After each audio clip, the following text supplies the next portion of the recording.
Hello, everybody. Welcome in. How is everybody doing? Cristobal, how are you? Thank you for coming. Welcome in. Welcome in to the live. I appreciate you being here. Mendoza, welcome in, brothers and sisters. How is everybody doing? Let me fix this on YouTube.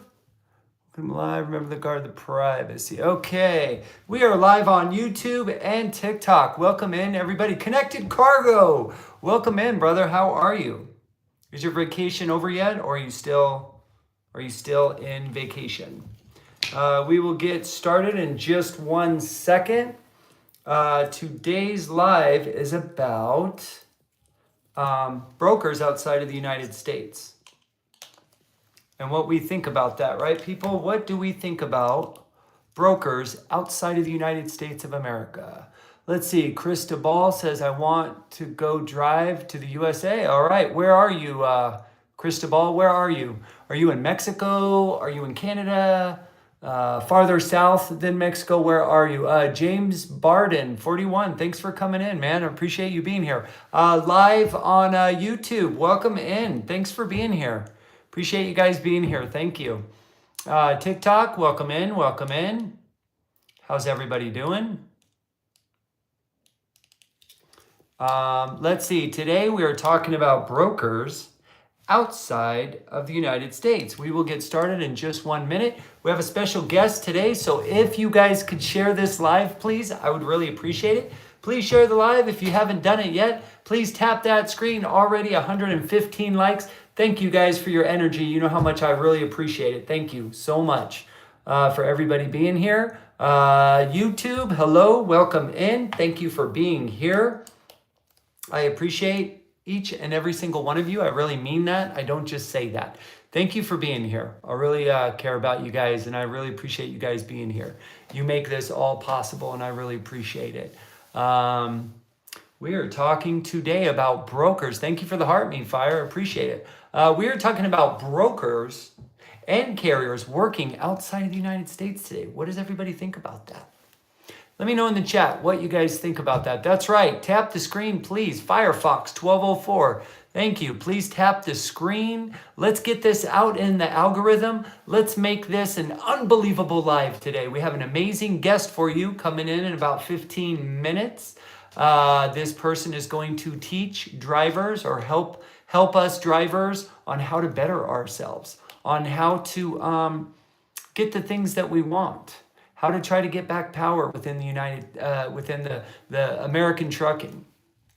Let's see, already 1,000 likes. Thank you, you guys. If you haven't already subscribed to YouTube, please go do so. If you feel like you want to support us, we'd really appreciate it. We are trying and we are uniting 3 million truck drivers, one truck driver at a time. We just started 30 days ago. We are already almost at 20,000 folks all joining in one area. How amazing is that? How dang amazing is that? Thank you again for everybody being here. We're going to get into it. Not double brokering, but JD, welcome in, man. How's everybody doing today? I hope everybody is doing well. It's raining here in Nevada. I don't know where you are, but it's definitely fall here. We'll wait for a few more people to get in, and then we'll start rocking and rolling. How is everybody doing? Let's see. Ghost Wolf is in the house. Ghost Wolf, welcome in, brother. Welcome in. How's everybody doing? How is everybody? Thank you. Oh, Toronto, Canada. Okay. Jay's in Canada. Awesome. We got a Canadian driver. Let's see. Greatest state, Florida. That's right. Florida is amazing. JD Barry is giving me the peace sign or the okay sign. Right on. Thank you, brother. Appreciate you. Appreciate you. Over on YouTube, thanks for coming in. I really appreciate you guys being here. Over on YouTube, we are also on TikTok. That is where most of our followers are, is over on TikTok. We also join in people. We're going to start joining in people here in about 10 or 15 minutes. We're going to start bringing people in. And if you're shy coming in and talking, please don't be shy. when you're just talking, you might be the driver. You might be the one that has the answers for the trucking industry. It's going to take all of us, you guys. It is going to take all of us. Thank you for sharing the live, you guys. Thank you. I appreciate it. Thank you for all the likes. Thank you for all the shares. I appreciate it. Thank you so much, you guys.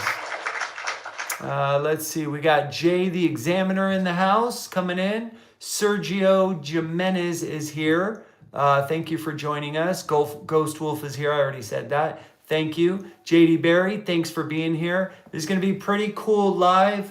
Here in about 10 or 15 minutes, we're going to have a special guest that is going to try to teach drivers how to better ourselves, how to better talk to our representatives, our congressmen and our senators, and how we can make the trucking industry more powerful for ourselves, how we can put more power in our seats. And that's what we want, right? We have enough power in the engine. We don't have enough power in the trucking industry. When will drivers make more money? Says can't stop, won't stop. That's what we're doing here. Making more money, brother. We are, we are helping all 3 million truck drivers and their families, American truck drivers. And yes, we are definitely going to get more money for everybody. Let's see. Amoyne says, was I able to talk to Trump? Not yet, but we are not going to give up.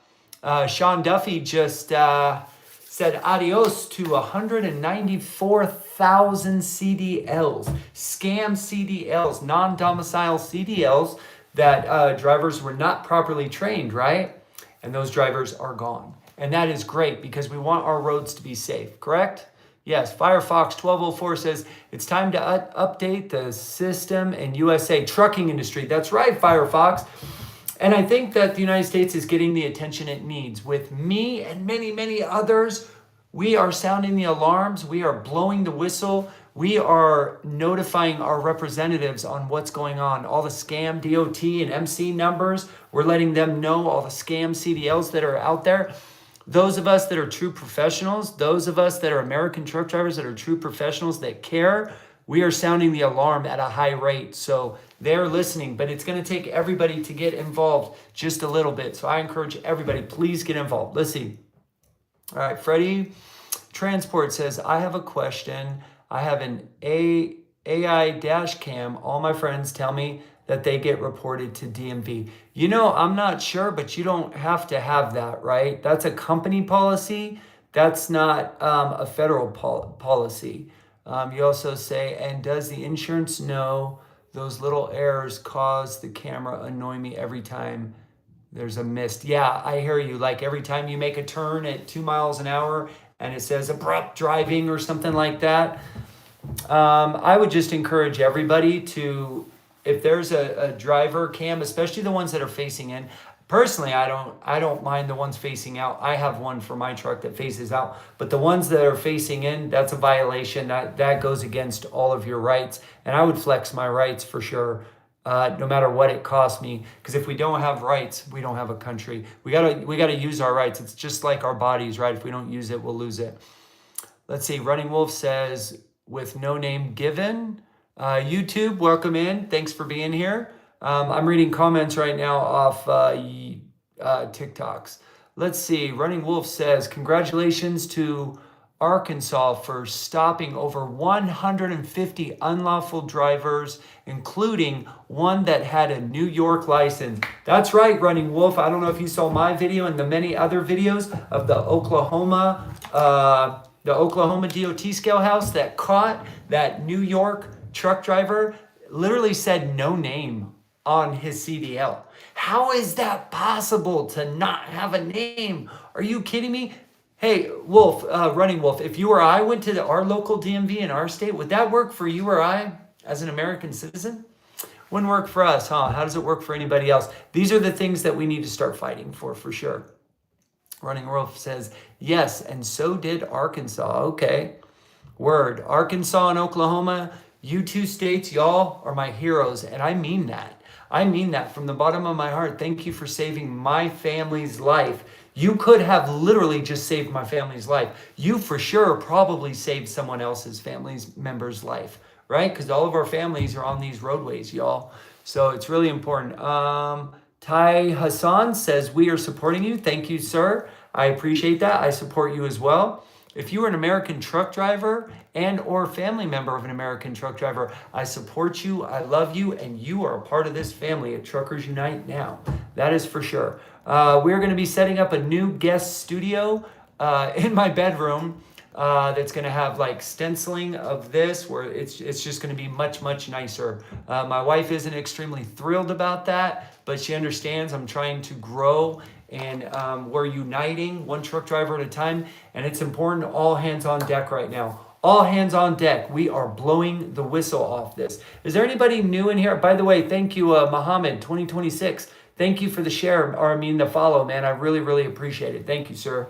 Hey, McCone's here. Right on. Perfect timing. McCone, I'm going to bring you up here in about 10 minutes, brother.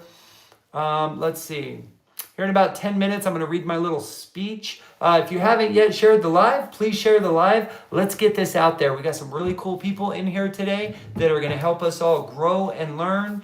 And if anybody wants to know what we're doing here at Truckers Unite Now, these are just a few ideas other drivers have come up with that we are trying to do. All right. Let's see. Shippers to pay a minimum for every load. A minimum pay for every load. Let's see. Let's get rid of asset-based and non-asset-based carriers, right? We don't need those. They got to go. Address-to-address pay. Let's start getting address-to-address pay, you guys. In a straight line or as the crow flies or zip code to zip code is BS, man. Our trucks don't run like that. That's about $4,800 in lost revenue every single year. That $5,000 belongs in our pocket. We've earned it, we own it, and it is our money, and it's time to get it back. Squall Sucker says, do you drive a semi? Yes, sir. I have a Freightliner Cascadia. I have 1.3 million safe miles under my belt. Yes, I am a commercial American truck driver. I do OTR, over the road. Heck yeah, right on, brother. I just started this 30 days ago. I went to Nevada fighting for truck drivers and their families, starting with me and my family, because I'm sick of working paycheck to paycheck. I'm sick of working 90 hours a week, living paycheck to paycheck when I don't drink, I don't smoke, I don't go to the bars, I don't gamble, I budget my money very well, but yet it's just never enough, right? I'm always on that line of just barely surviving, of just barely keeping the truck together, and I'm tired of it. That's not what a business owner should be doing, right? So I'm getting involved, I'm educating myself, and we're definitely getting somewhere. Let's see. Nikki says, I was dating a truck driver, but he broke my heart. Are y'all like that? Definitely not. Nikki, the problem with truck driving is it's extremely hard to be a truck driver. And as a woman in love with a truck driver, I understand that it's lonely and it's hard, just like a man deploying and going overseas, going to combat or serving in the military. It's super hard. Truck drivers, their minds, their bodies, their emotional, their anxiety, the risk that they take every single day protecting lives. It's really hard on a relationship. It is really, really hard on a relationship. What I would suggest for all women to do, if you are in love with an American truck driver, I would ask, and you can't handle it anymore, like if he is or she is an over-the-road driver, I would respectfully say, hey, can you work a local job, please? This isn't going to work if you're not around every day, because I know it's not for everybody. I have been happily married for 15 years. There was 2 years of over the road where we almost split up for good. We almost divorced. Thank God we didn't, but it was because of trucking. It was a huge issue. It was also a huge issue with me. You know, I was like a deer in the headlights. I wasn't paying attention to my wife enough. The quality of time when I'm at home was not enough as it should have been. I learned that through counseling, that I really got to be there. The 300 days a year I'm away, when I'm home, those 55 days or 65 days that I'm home, I need to make them count. You know what I mean? Yes, Cosmo, 90 hours a week. That's correct. Alex Rosa, how am I doing? I'm doing great. Thanks for asking. Let's see. Jeanette says it takes a strong person to stick with an OTR driver. Jeanette is absolutely right. It takes a strong woman to be with an over-the-road truck driver. It's really hard. I would suggest y'all either go out together or a man just get a local job or a dedicated route that's more regional. It's really, really hard. Anyway, some of the other things we want here at Truckers Unite Now, and by the way, I'm sorry that he broke your heart. It's rough. It's a hard industry to stay married and together. Let's see. My hubby and I. Okay, Jeanette says my hubby and I are both OTR. Awesome. That's how they make it work. Will says run for Congress, work 4 years, get paid for life. Yeah, no kidding. We're in the wrong industry, huh? Yeah, we'll see where the future takes us. Maybe I will run for congressman. All right, some of the other things. Let's put a limit on CDLs, MC number, and DOT. Well, they're getting rid of the MC number, right? So let's put a cap on how many DOTs are out there, DOT numbers, right? We only need the best of the best in the United States. We don't need all these scam DOT numbers to create forever clocks, right? We don't need B1 and B3 visa foreigners. We have enough American truck drivers right here. We just need to pay them more. That's what we need to do. We need to share the money a little more. You know, back in the 70s, if you did the exchange of currency for today's day, the exchange of currency from the 70s to 2025, company driving was about $170,000 a year.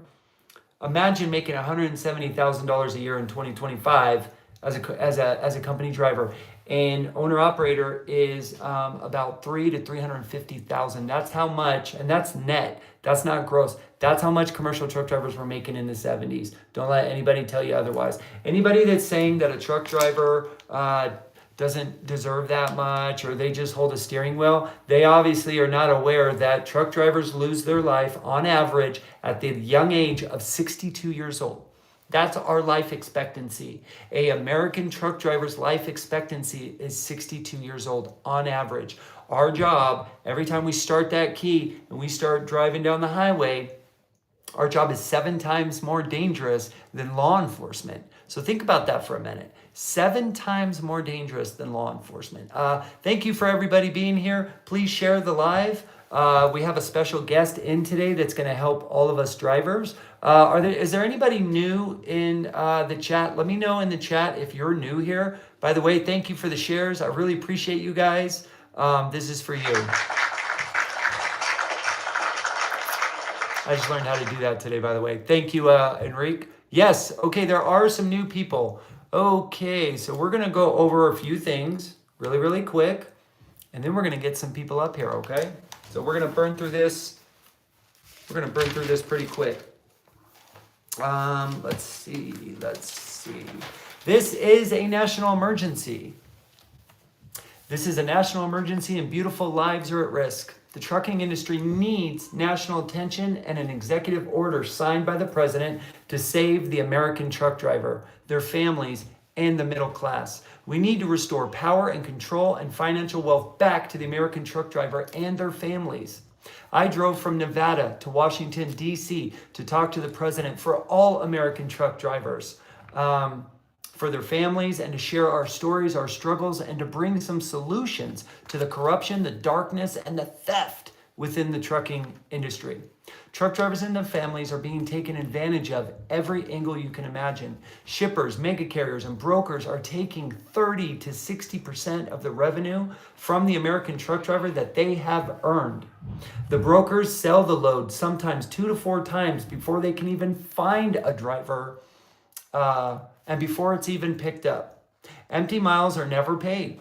On average, we lose on the low end about $14,400 for empty miles, for unpaid miles.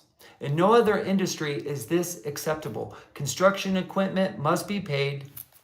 Sorry about that. Construction equipment must be paid for by the hour, whether it's running or not. But in trucking, overlay pay and detention pay is a thing that most truck drivers don't see.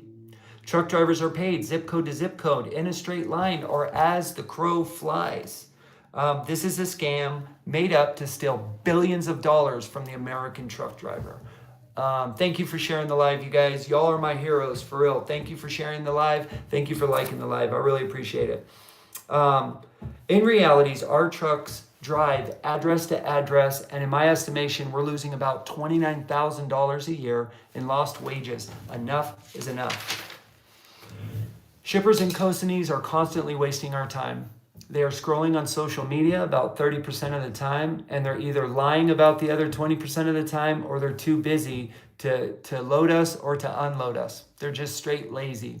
We need to make strict laws or pass bills to regulate the shipper and the consignee so we can get out of there on time so that we can make more money. I will start bringing people up. Just give it like 5 more minutes, and I will definitely start bringing people up, okay? So Liz Cambrai, just a little bit of patience, please. All of you that are tapping that screen, thank you for your energy. I really appreciate it. I'm exchanging my energy for your energy. So thank you for spending your awesome, beautiful time with me and with Truckers Unite Now to try to make the trucking industry better, which will make all American lives better. If the 3 million truck drivers and their families are doing great, everybody's doing great.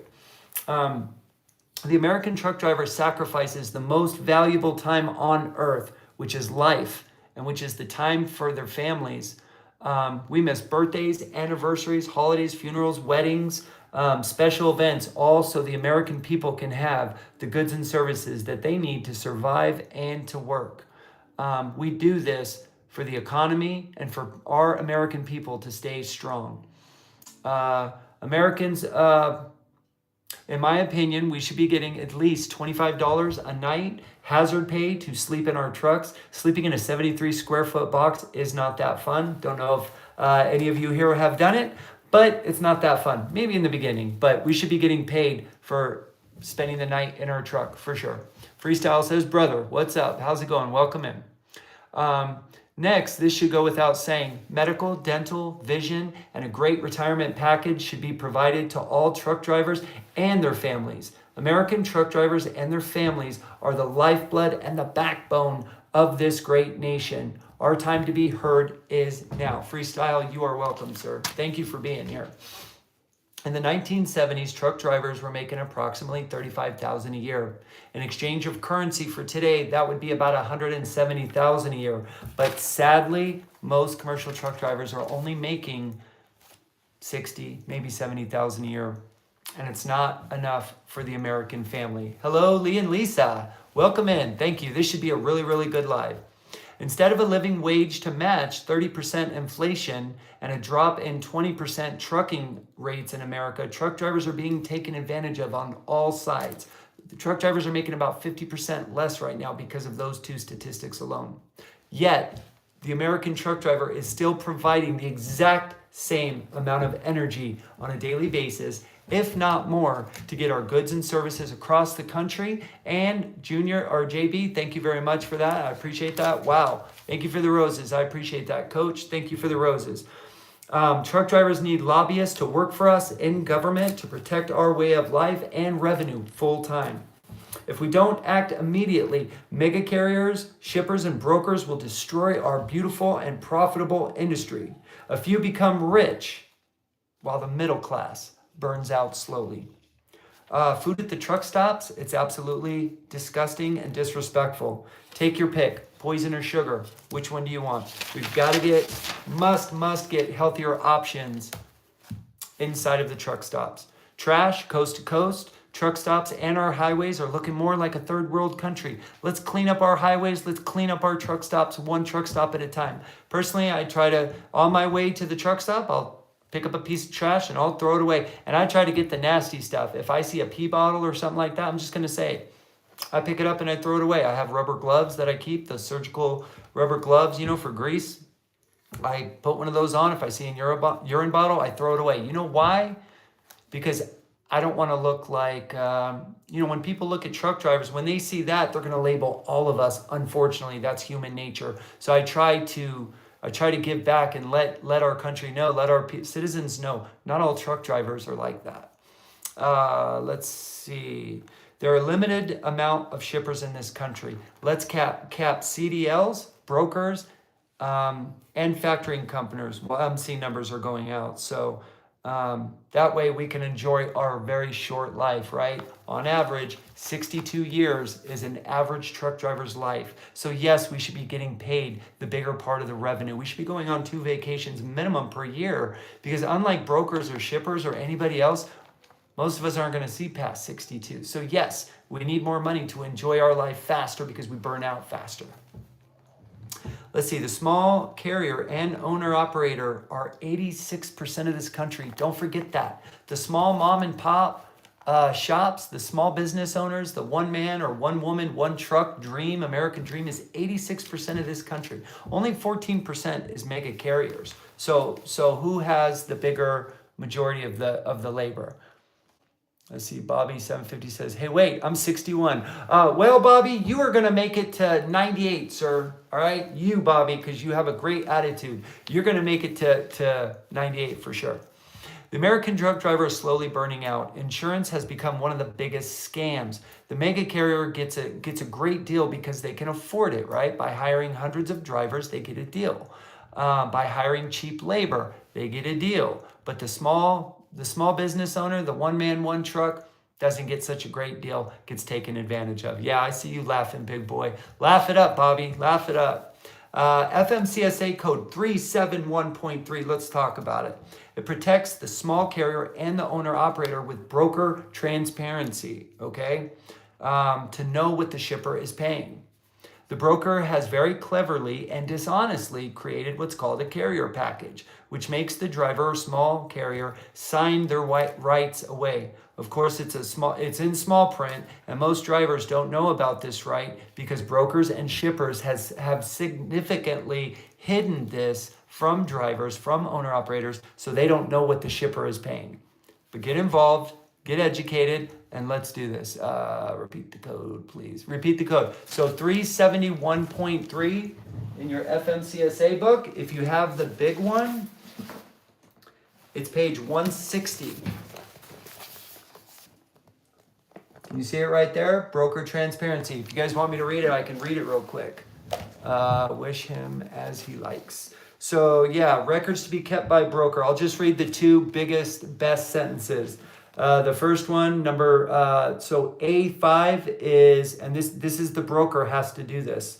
The amount has to have a record of the amount of compensation received by the broker for the brokerage service performed and the name of the payer, and a description of any non-brokerage services performed in connection with each shipment or other activity, the amount of compensation received for their services, and the name of the payer, which is the shipper, right? And also brokers must keep records for 3 years minimum. So I would argue the fact that we have a class action lawsuit. So that's 371.3. It's broker transparency. We already have that federal right protection. We just have to enforce it, drivers, okay? Also, the GOT Act. If anybody doesn't know what the GOT Act is, Lee and Lisa are on here. They're the experts in that. It is overtime pay for truck drivers. The GOT Act. It's going through right now. Hopefully it gets passed. It didn't get passed the first time. But the GOT Act is overtime for truck drivers. And to get it passed, you have to call your 2 senators and your congressman. And if you do that and you say, I support the GOT Act, your family members can do it. You can do it as a truck driver. In other states, you can have your family members or friends do it. And if we get this GOT Act passed, what that will do is, in my estimation, company drivers will make about $550 extra per week because of the overtime pay they will now receive. Only the trucking industry is excluded from overtime. So company drivers, you'll make about $550 extra a week. Owner operators, you will make about $1,400 per week. That's the GOT Act. Let's get it passed, you guys. Thank you for sharing the live, you guys. 1 second, please. What's up, son? This is my son. 1 second. You've been doing this for a while, so could you be done? We're gonna be done. Let's see, 30 minutes, 6, 7, about 7 or 7:30. Okay. Just ask mom; she knows. Let me know at 7, okay? Okay. That way, give me about 30 minutes to get off, and then we'll play after that. Okay. Sounds good. All right. Sorry, guys. My son just got home from the hospital. He was in the hospital for 30 days. He's 10 years old. That's all I'm going to share right now because that's not what this is about. But a lot of you were praying for him and our whole family, and I really, really appreciate that. All right, the GOT Act, overtime pay for truck drivers. If you want to know more details, please put it in the chat. We'll bring up Lee and Lisa here in a little bit, and they can explain it a little better than I can. The American truck driver prevents at least 5 to 8 accidents per day with their professional driving skills. We save lives daily. We love protecting the public and saving beautiful American lives every single shift in all lower 48 states. Life is of the utmost importance, and we must protect life at all costs. Let's enforce our schools. Let's get rid of third-party testing in our schools, and let's bring back the American way, okay? Protecting life, that's everything. Without life, we have nothing, okay? That's of the utmost important. Money, equipment, none of this stuff matters if we're, all right? Thank you. All right. It's time for FMCSA to regulate shippers, brokers, co-signees, and mechanics. It's time for everybody to get involved in the trucking industry and start following strict laws and be fair and stop living off the truck driver's back. Please, we work very hard. We have earned the majority of the amount of financial gain in this industry. We have earned it, okay? We're gone 300 days a year minimum over the road drivers. That's what it takes to get your goods and services to your home. Wherever you live in the United States, 99% chance toilet paper isn't made there, pens aren't made there, makeup's not made there, shirts aren't made there, glasses aren't made there. Truck drivers are the ones that bring you all these products. So without truck drivers, we have nothing. They are literally the most important, I don't want to say the most important, they're one of the most important people in the United States to get the freight moved around. And then all of you awesome people help us in your industries to help us get what we need. So we're all in this together, but right now the American truck driver and their families, we are suffering tremendously. And this is a call to action. This is a national emergency. Truck drivers' minds, emotions, and our spirits and our physical health are being destroyed 1 mile at a time. Because of all of these issues, American truck drivers' lifespan is 62 years old. Let's see. So if you figured out a way to dig into the truck driver's pocket unfairly, shame on you. Go and earn your own money the way we have, with honest sacrifice, blood, sweat, and tears. All the American truck driver wants at the end of the day and is an honest and fair paycheck. No one gives more in the trucking industry than the American truck driver and their families. Thank you for the share. I really appreciate that. Everybody else in the trucking industry, they don't take risks like the truck drivers do. They don't have a hard life like the truck driver do. And so they didn't earn a bigger percentage of the paycheck. Thanks so much, YouTube, for that. I appreciate that. Thank you. Just so you know, YouTube, we're over on TikTok. And on TikTok, we are also over on YouTube. Let's see. In the boom of 2021, I made about $151,000. That's some really good money, right? After taxes, I made, the IRS is asking for $44,000. I'm just going to be transparent. You know why? Because that sucks. 1/3 of my entire pay, my 90 hours a week, that's where it goes to the US, to the IRS. And then they're going to take that money and they're going to put it to other countries instead of put it into our own country. I don't think so. That's not cool. And I say we don't tax the American truck driver more than 5% state, 5% federal. That's just my opinion. 30% of our infrastructure needs repair. Our roads, our bridges, they're trashed. Has any of you driven in Kingman, Arizona lately, or Memphis, Tennessee, Chicago, Illinois? Oh my gosh, it's hard to even hold on to the steering wheel, right? You can literally barely hold on to the steering wheel. So before we start give even 1 penny to any other country, let's fix our own problems first. Let's fix our own families first, right? It's just like in a nuclear family. How can I tell somebody else how to solve their marital problems if my marriage isn't even good, right? Not that my marriage is bad. My marriage is good. I'm happily married. But if my marriage is in turmoil, how can I go preach about helping other people with their marital problems if my own aren't good? So I ask you, how can we be giving money to all these other countries when we need help right here? Every man, woman, and child should be the middle class before we even think about one penny elsewhere. Our veterans should all be taken care of and have a home and a job and purpose in this country. Everybody should have purpose first before we give anything to other people. Every day, more and more B1 and B3 visa holders come here thanks to mega carriers passing and reversing laws to set up forever clocks so they can get richer, while the owner operators and the American truck drivers follow the laws put in place to hurt us, to take away our free market. Like the ELD, right, the electronic log device, mega carriers and brokers hire lobbyists and organizations like the TIA, the Transportation Intermediaries Association, and the ATA, American Trucking Association, to help mega carriers instead of actually helping the truck driver. These organizations don't care about the truck driver, and if they truly cared, the trucking industry wouldn't be as bad as it is right now. So before you think the American Trucking Association is doing something for you, think twice. They're really not. Congress wants a living wage increase because of inflation. Understandable. But the American truck driver and their families should come first. They have given everything. Without the truck driver, everything you see and have would cease to exist. And it would only take about 3 days for those shelves to be empty, by the way, folks. 3 days. In 3 days, you would not be able to go to Home Depot and get Drano for your sink being clogged. 3 days, that's all it would take. So the American truck driver is very special, very important person. Nathan Dale 443 says American trucks need to take back the trucks. That's right. That's what we're doing here. We're uniting one driver at a time, YouTube. I have talked to hundreds of truck drivers over the last few years, and they all say the same thing. They're losing their houses. They're losing their cars. They're losing their businesses. Carol Fuller, in business for 71 years, just lost 600 employees and they went bankrupt. They went up because of the cheap labor and the laws set up to hurt the good, honest American truck driver.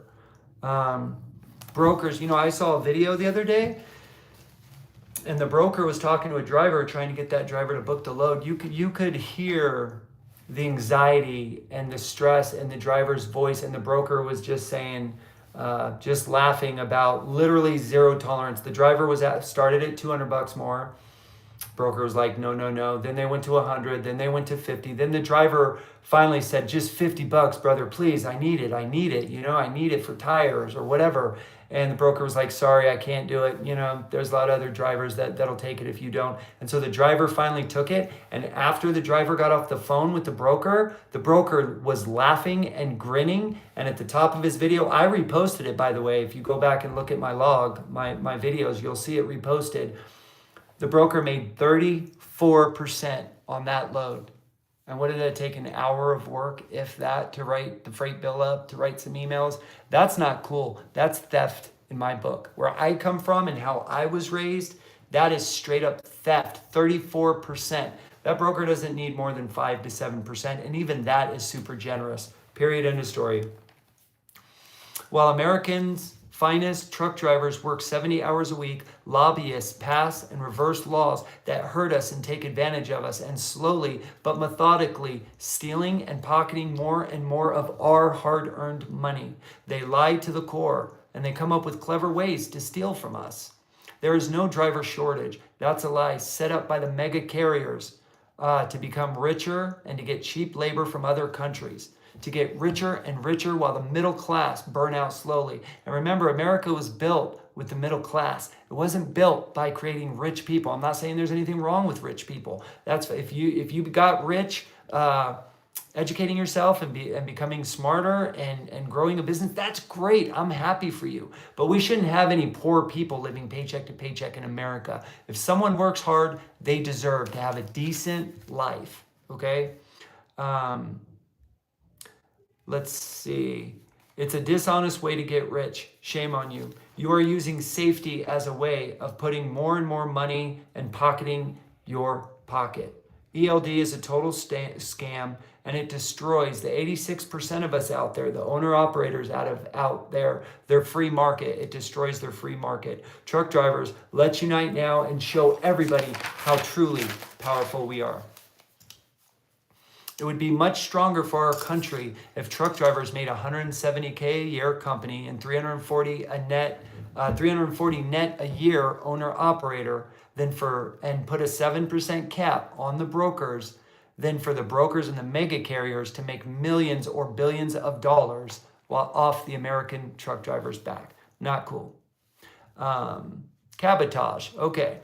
Cabotage is when Mexican drivers and Canadian drivers, they are federally allowed to bring a load up or down to the United States. They're allowed to deliver a load from their country to our country. But by federal law, Mexican drivers and Canadian drivers with B1 visas, right, that are allowed to come over here just to deliver their freight, they're supposed to pick up a load and deliver it back to their country. Or option two, they can go, after their delivery here in the United States, they can go back to their country of origin and just go back empty. But that's not what a lot of these shysters do. What they do is 6 to 9 months, Canadian drivers and Mexican drivers will come to the United States, and then they'll ping pong around the lower 48 states for 6 to 9 months, taking 300 million or more in lost revenue to the American truck driver. That's out of my pocket. So if I'm in Dallas looking to come home to Nevada and there's no loads for me, it could be that a Mexican driver or a Canadian driver is committing cabotage. They're making money for their family. And I'm all for people making money for their family, but we have to follow the laws. That's all I want here at Truckers Unite Now. We are a land of laws, and we want people to follow the law. That's all. It's just that simple. I want to be able to feed my family, and I want you, the American truck driver, to be able to feed your family first before any other country feeds their family. I'm sorry, but that's how I feel. I want my neighbor to be helped first, and if there's anything left over, then we can help the neighbor down the street, down the road, down the city, down the state, or outside of the country, right? All right, let's see. The average American citizen does not know the risk and the sacrifice that the American truck driver and their families go through. So this is what we're here to explain it to everybody. Facts over feelings, right? With all due respect, I don't care about your feelings, and you shouldn't care about my truth, and I don't care about your truth. I care about the truth. And that's how we should all truly feel, right? Let's care about the truth. Let's debate civilly. Let's debate respectfully, and let's start having these conversations. Let's start talking with one another, because once we stop talking, and that's with brokers, carriers, that's with mega carriers, that's with shippers. Once we stop these conversations, we get into a whole nest of human emotions. We don't want to go down those roads, right? Then it could turn to violence or hate. So let's respectfully debate. Let's get involved. Parking is now becoming a scam also. $4,800 in lost revenue now will be going to parking if you want to stay in business most of the time. Enough is enough. During the flu of 2019, me and millions of other American truck drivers, even though we were fearful for our lives, we got in those trucks and we drove those trucks for the American people. Even though I didn't know if I was going to come home or not, but I knew the American people needed me. I personally never served in the U.S. Army, or I never served in the U.S. military, so I felt like this was my chance to serve my country. So in 2019, when we had that global cold flu, me and many, many other truck drivers got in those trucks and we brought the goods and services to the American people. They needed them. So I'm very proud of that. And I know a lot of other truck drivers are too. And now we need America's help. America, we need you now more than ever. Let's see. Only in the trucking industry are there so many scam and laws against the driver. It's always against the driver, like the God Act. Why is that why do we even have to pass a special bill to give truck drivers overtime pay as hard as truck drivers work, 70 hours minimum? I don't understand how this is even a possibility. Oh, wait, $1 trillion industry per year, and there's a lot of people sitting at home making money off our backs that don't want to go out in the world and work as hard as we do. They don't want to get in a truck and risk their life. They don't want to get in a truck and risk their life 7 times more dangerous than a police officer, right? Just like a lot of people don't want to be a law enforcement officer because they don't want to risk their life. And that's okay. But you don't get to make what a truck driver should be making. You don't get to make money just sitting at home doing absolutely nothing. We all have to work for our money, period, end of story. If we have a bunch of people sitting around at home making millions of dollars off other people that are working hard, we're going to lose everything. Everybody has to do something. You have to work. So only in the trucking industry is there so much dishonesty and scams. It's so hard to find the right information, find truthful information. You have to be really careful. Like if you go on the American Trucking Association, the ATA, you're going to find all kinds of things where it seems like they're there for the driver, but once they get to Washington, they do everything but help the American truck driver. We don't need 10 drivers and 10 brokers and more mega carriers for each load. We only need the best of the best. In my estimation on stolen or lost revenue is per follows. So this is my estimation that this has happened to me. On what we got paid in the 70s, company drivers, you're losing $92,450 a year. That $92,000 is going in the pockets of other people sitting at home doing really nothing, not compared to what you do, what you risk, and what you give every day. And owner-operators, in my estimation, $172,450 is being taken right out of your pocket, going to people that are at home doing nothing, taking money off your back. So I don't know, raise your hand, put it in the chat, put some dollar signs in the chat. If company drivers, you could use $92,000 extra per year that you've already earned. Owner-operators, put some dollar signs in the chat. If you could use an extra $172,000 per year right now in your pocket. I'm pretty sure you all can. I know I could. Truck driver schools are becoming way too easy to pass. And third-party testing, we got to get rid of it. We have a lot of third-party testers that they're not DMV representative. They're just authorized by the DMV to pass a CDL student. So they'll just, if you pay the $4,000 or $5,000 truck school fee, that's all they care about. They're going to pass you, even if you're not a professional, because they want that money. They want that $4,000 or $5,000. So we need to stop the third-party testing and leave it up to the professionals to pass or not pass a human being for a commercial driver's license. Let's leave it up to DMV, the true professionals, okay? Let's leave it up to them. The trucking industry is still the last wild, wild west industry left in the USA. To find truthful statistics and facts are very, very hard. There is so much data out there that only benefits the mega carrier, the broker, and the shipper. It's insane. The American truck driver is the strongest and most important part of the operation in the trucking industry. They have earned a very good financial freedom for themselves and their families. We desperately need to hold each other accountable, drivers, to our values, to our integrity, morals, and God Almighty put us back at the top of the trucking industry. Hang on one second, you guys. Give me 1 second, you guys. I'm just going to take something off here. Effects. Hang on, just give me 1 second. I am almost done. Thank you for your patience, everybody. Okay. Brokers and carriers operating outside of the USA, it needs to immediately be stopped immediately. If you don't reside here in the United States, then you don't get to enjoy our revenue. The revenue that comes from the trucking industry inside of the United States of America belongs to the American truck driver, their families, and to the citizens inside of the United States of America. We need American citizens to open up more small businesses and be brokers or be small carriers. We don't need people outside of our country to be involved in the trucking industry. It's our industry, and that's it. Excuse me 1 second. We're almost done. And then we're going to bring people up. Sorry about that, everybody. My beautiful brown lab was crying to go outside, so I had to let her outside real quick. Last but not least,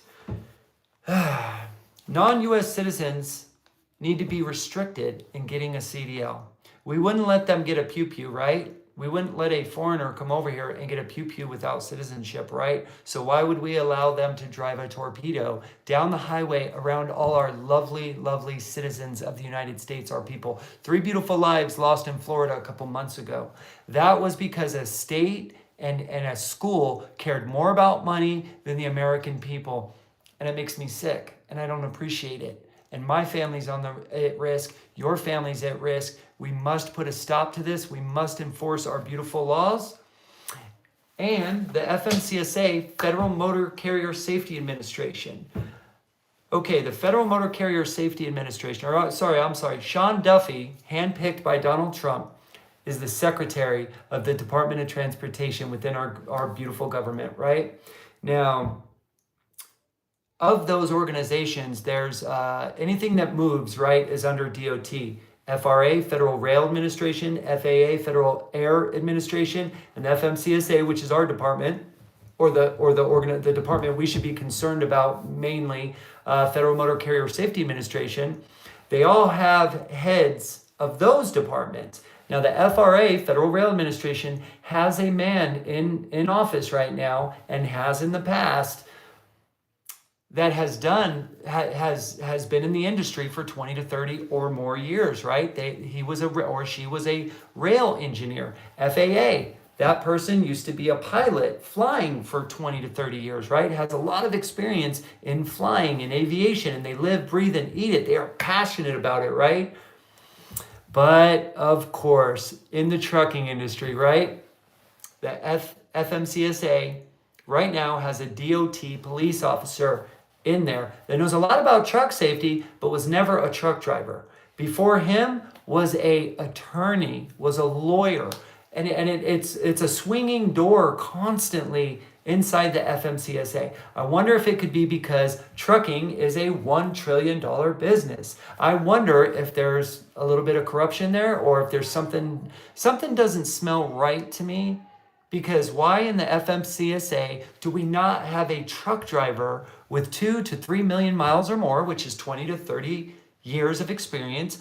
Why do we not have somebody with a lot of experience as a truck driver inside the FMCSA? So that is one of the things Truckers Unite Now is fighting for. YouTube, welcome in.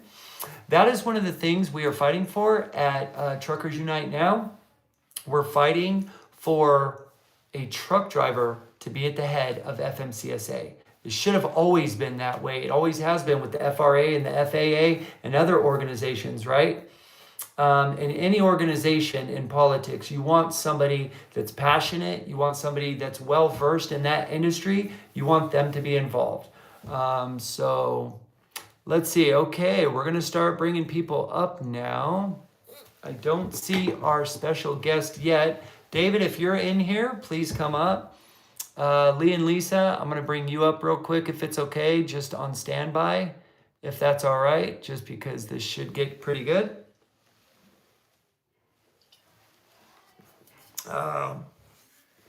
We're at 53 minutes now, so we're going to go for another hour. Oh, here we go. McCone, I'll bring you up. And just be on standby 1 second. And then I'm looking for Audrey. David, welcome in, brother. How are you? I'm great. How Good. you doing, brother? I'm good, man. I'm good. Let's see. Where is Audrey? I don't know. I'm going to pause, everybody. There she is. I'm in here. She says, all right, all right. Okay, let me see. Ask her. I got it. Hey, Vince, while you're doing that, can I talk about the God Act since someone did ask? Go for it. Please do.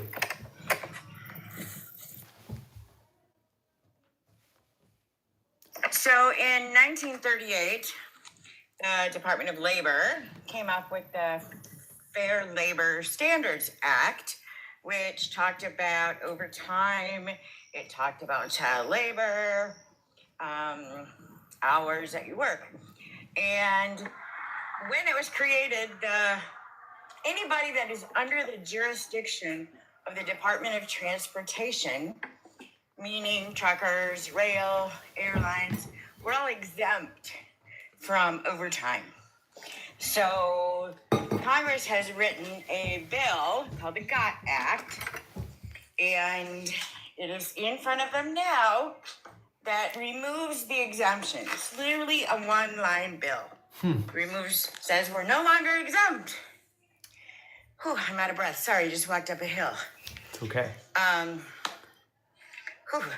And it will help employees, and it will also help owner-operators, because in order for the employees to get paid higher, everyone's going to have to raise their rates.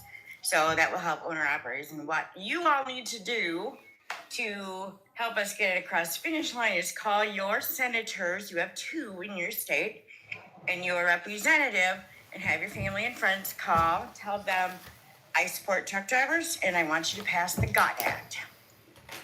Okay, any questions? All right, if anybody has any questions, put them down in the chat. You can also follow Lee and Lisa, and they would be happy to answer any questions for you guys. I'd love to hear Audrey's take on that. Actually, that'd be awesome. Okay, let's see. Yep, I'm gonna send her. And by the way, Lee and Lisa,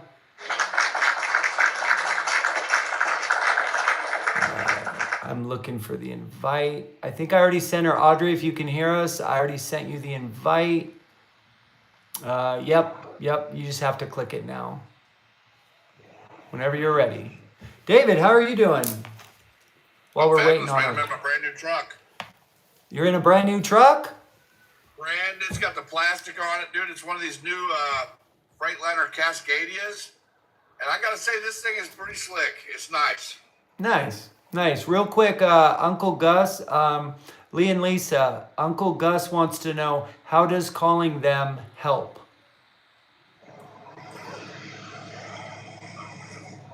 She's muted. Lisa, Well, I you're typed him a comment, but no, I unmuted. Your senators and your congressmen work for you, and they need to hear from you. You need to tell them what you want them to do. So there we go, Uncle Gus. So it's that simple. So we have to be involved. We have to get involved. Audrey, welcome in. Thanks for being here. Thanks for having me. Yeah, how are you? I'm good. Good. Okay, so have you been here for a while? Did you get to hear a little bit about the beginning speech, or? I did. I've been here for about all of it, but 15, 20 minutes. So yeah, absolutely. Okay, perfect. I usually don't do that anymore. Most of the folks here have already heard it. By the way, everybody that's in here, if you could please share the live, we'd really appreciate it. Audrey, yeah. So I've been doing this for about 30 days now. I wasn't aware of all the corruption in the trucking industry, and what we're trying to do here is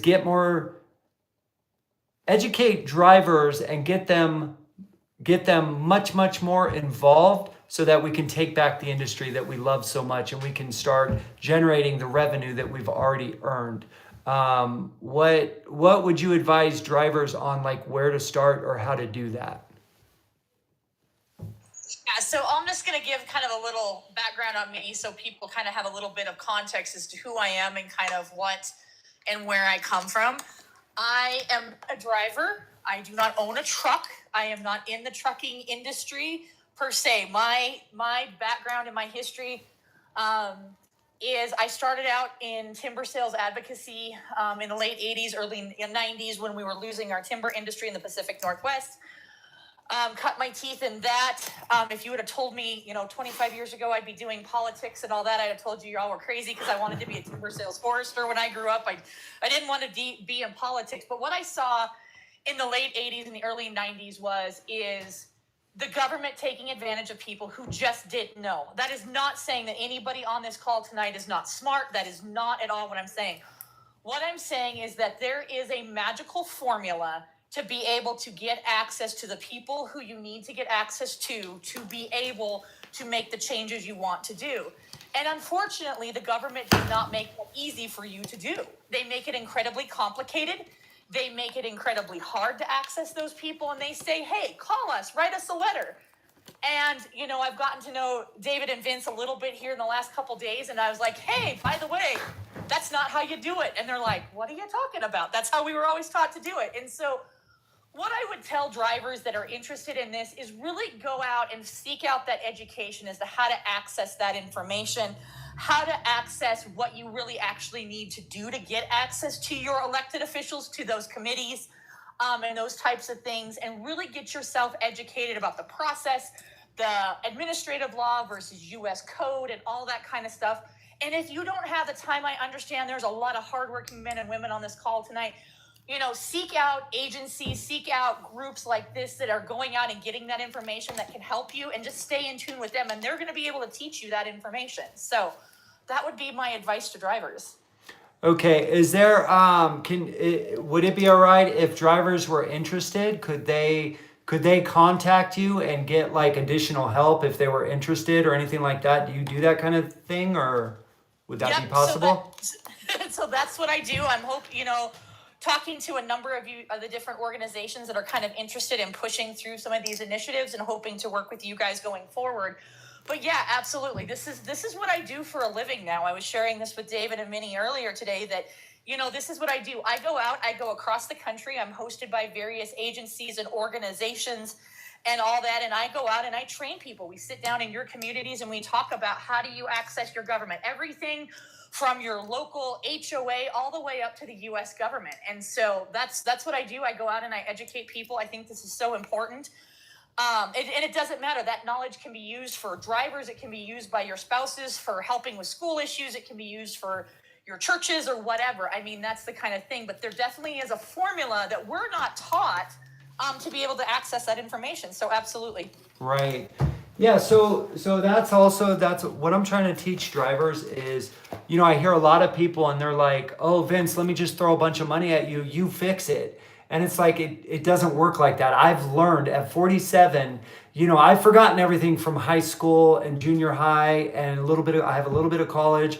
I've forgotten most of that. So I just started learning government all over again, all on my own. And so there's one thing I want to ask you. I think what's happened in the trucking industry, I know for me, I can't speak for all drivers, but like for me, I'm always thinking, I'm a decent person, right? So I'm always thinking, oh, people aren't going to create laws that hurt me, the American citizen, or my family. There's no way people would do that. But that's not the truth. There are bad players out there. There are evil players out there that will absolutely take every penny you have, and you eat hot dogs while they're eating steak every single night. So I've learned Congress and Senate, right? Like as they're passing a bill, I think it's the fourth or fifth part of the process. It says, let's see, after hearings are complete, committee that's not it. Hold on. The chair of the committee might have hearings about the bill, which committee members invite expert witnesses and stakeholders in a legislation to testify. So that was just one process that I kind of started thinking about that, because I'm trying to think to myself, like, how did it get this bad? Where truck drivers are literally working 70 hours a week and their paychecks are like $500 a week. How is that even possible that you can make more at McDonald's, a teenager job almost, but here you are driving an 80,000 pound vehicle down the road that takes a lot of skill, takes a lot of effort, takes you about a year before you even kind of really know what's going on. And yet you're making less than minimum wage. And I think I found the cracks. And that is, while the American truck driver over the last 50 years have been working really hard, 70 hours a week, you're staring behind glass all day. You're not talking to anybody. You're not socializing with people. We talk to cashiers or shippers and receivers maybe 30 seconds every other day, other than our family or friends, Audrey. So I think that's the disconnect. We get to where, I know for me, again, I'm not going to speak for other truck drivers, but for me, I really became, other than a month ago, I became like antisocial. I didn't want to look people in the eye because I'm so used to being alone, lonely, and in that truck providing for the American people and my family. So I think the disconnect is American truck drivers slowly over the years, the mega carriers, the brokers, the factoring companies, the truck stops, everybody has just nickel and dimed us to high heaven. And we can't say the D word here on TikTok, but they have slowly taken $5, $10, $20, $30 out of our pockets. And when you're making a good rate, like back in the 70s, you're making, into comparison today, $170,000 a year. That's what truck drivers were making in the 70s. 35,000 back in the 70s, Audrey, was about 170K with the exchange of currency from 1970 to 2025. Today, that'd be making 170K. But here's the thing. Here's what people don't understand. We leave this earth at the young age of 62 on average. That's a truck driver, American truck driver's life expectancy. 62 years old. Our job is 7 times more dangerous than law enforcement. So every time we get in that truck, we are 7 times more likely not to come home to our families or our loved ones than a law enforcement officer on the south side of Chicago. So that's why I think that's why we started making a lot of money, because our job is very important. Our career path is very important. But people have they go to Washington, right? The mega carriers, the ATA, American Trucking Association, brokers, they all go to Washington, and they've been doing it for decades, and they've slowly taken that $1 trillion industry per year, and they've set it aside for themselves systematically. So this is what we're trying to do here and on many other channels is have drivers that must be informed. We have to put down the keys like 30 to 40% of the time, and we have to get involved. What do you think? Yeah, I mean, if you don't discuss your narrative and you don't tell your story, somebody else is going to tell it for you. And that doesn't matter if you're a driver, a PTA mom, or church person, or whatever. If you're not telling your story, if you're not the driver in your own story, you're not the person who's telling that story, somebody else is. And you're absolutely correct on the committee hearings and all that. You know, who is sitting at those committee hearings? You can watch C-SPAN. You can see who is speaking for your industry. You know, what does your organization, what do you as a group want? And that's where those things have to be influenced, is being able to get those inroads to be able to do that.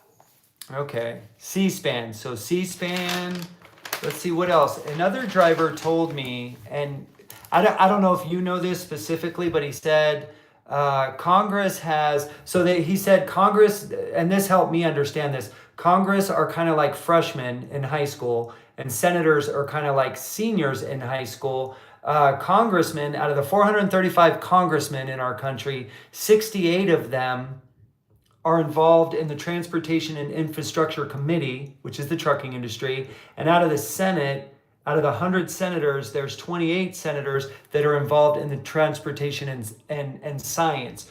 So would your opinion be like maybe to start there, to start contacting those representatives, maybe? So I think the young lady who spoke before me was talking about contacting your own representatives. I think the biggest thing you need to do is that your representatives need to know who you are. They need to know what your issues are, what you're interested in, and what your position is. And this is nothing against what was said previously, but I will tell you right now, as a former staffer, you call Washington, D.C., you write a letter to Washington, D.C., it literally turns into a tally mark. They don't keep track of names in the most cases. They don't say, you know, this person said this about the trucking industry. They're just like, 3 people called about the trucking industry. That's all they write down. That's all that is kind of relayed. So when you send these letters or whatever, people are like, well, I'm not getting a response. Many times you're not going to get a response. So again, it's learning those inroads and understanding how that process works, because when you call that switchboard or you call that office of your senator or your congressman, they've got to know who you are. They've got to know why you're calling them. They've got to know that you're serious about what you're doing. They get hundreds of thousands of phone calls from not only their constituents in their district, but also from across the country. And that's the issue. I see somebody say, keep calling every day. As somebody who's done tallies, we keep calling every day, and we're just like, yeah, the same people keep calling. So unfortunately, you have to start in your own state, in your own area. You know, I was actually talking to some friends today in Washington, D.C. and said, hey, what do you know about what's going on there? And they're saying, well, we're not hearing from truckers. They don't know. You have no advocacy. You have no voice. And so what that tells me is what we've been doing, or what you've been doing, isn't working. So now it's time for a new strategy and a new tactic and a step back. And I think that's part of what it is. So the first thing I would tell you is find out who your congressmen and all that are, and reach out to their field staff. And every congressman or senator has field staff, and they will have a field director. Many officers or many congressmen or senators have multiple field offices in your state. Reach out to the field director that is closest to you. Many times they have offices. They call them constituent outreach offices. They call them field representatives office. Go to their office. If they keep office hours, go into that and say, hey, I'm XYZ person. I'm a professional driver. I'm concerned about da da da da da da da.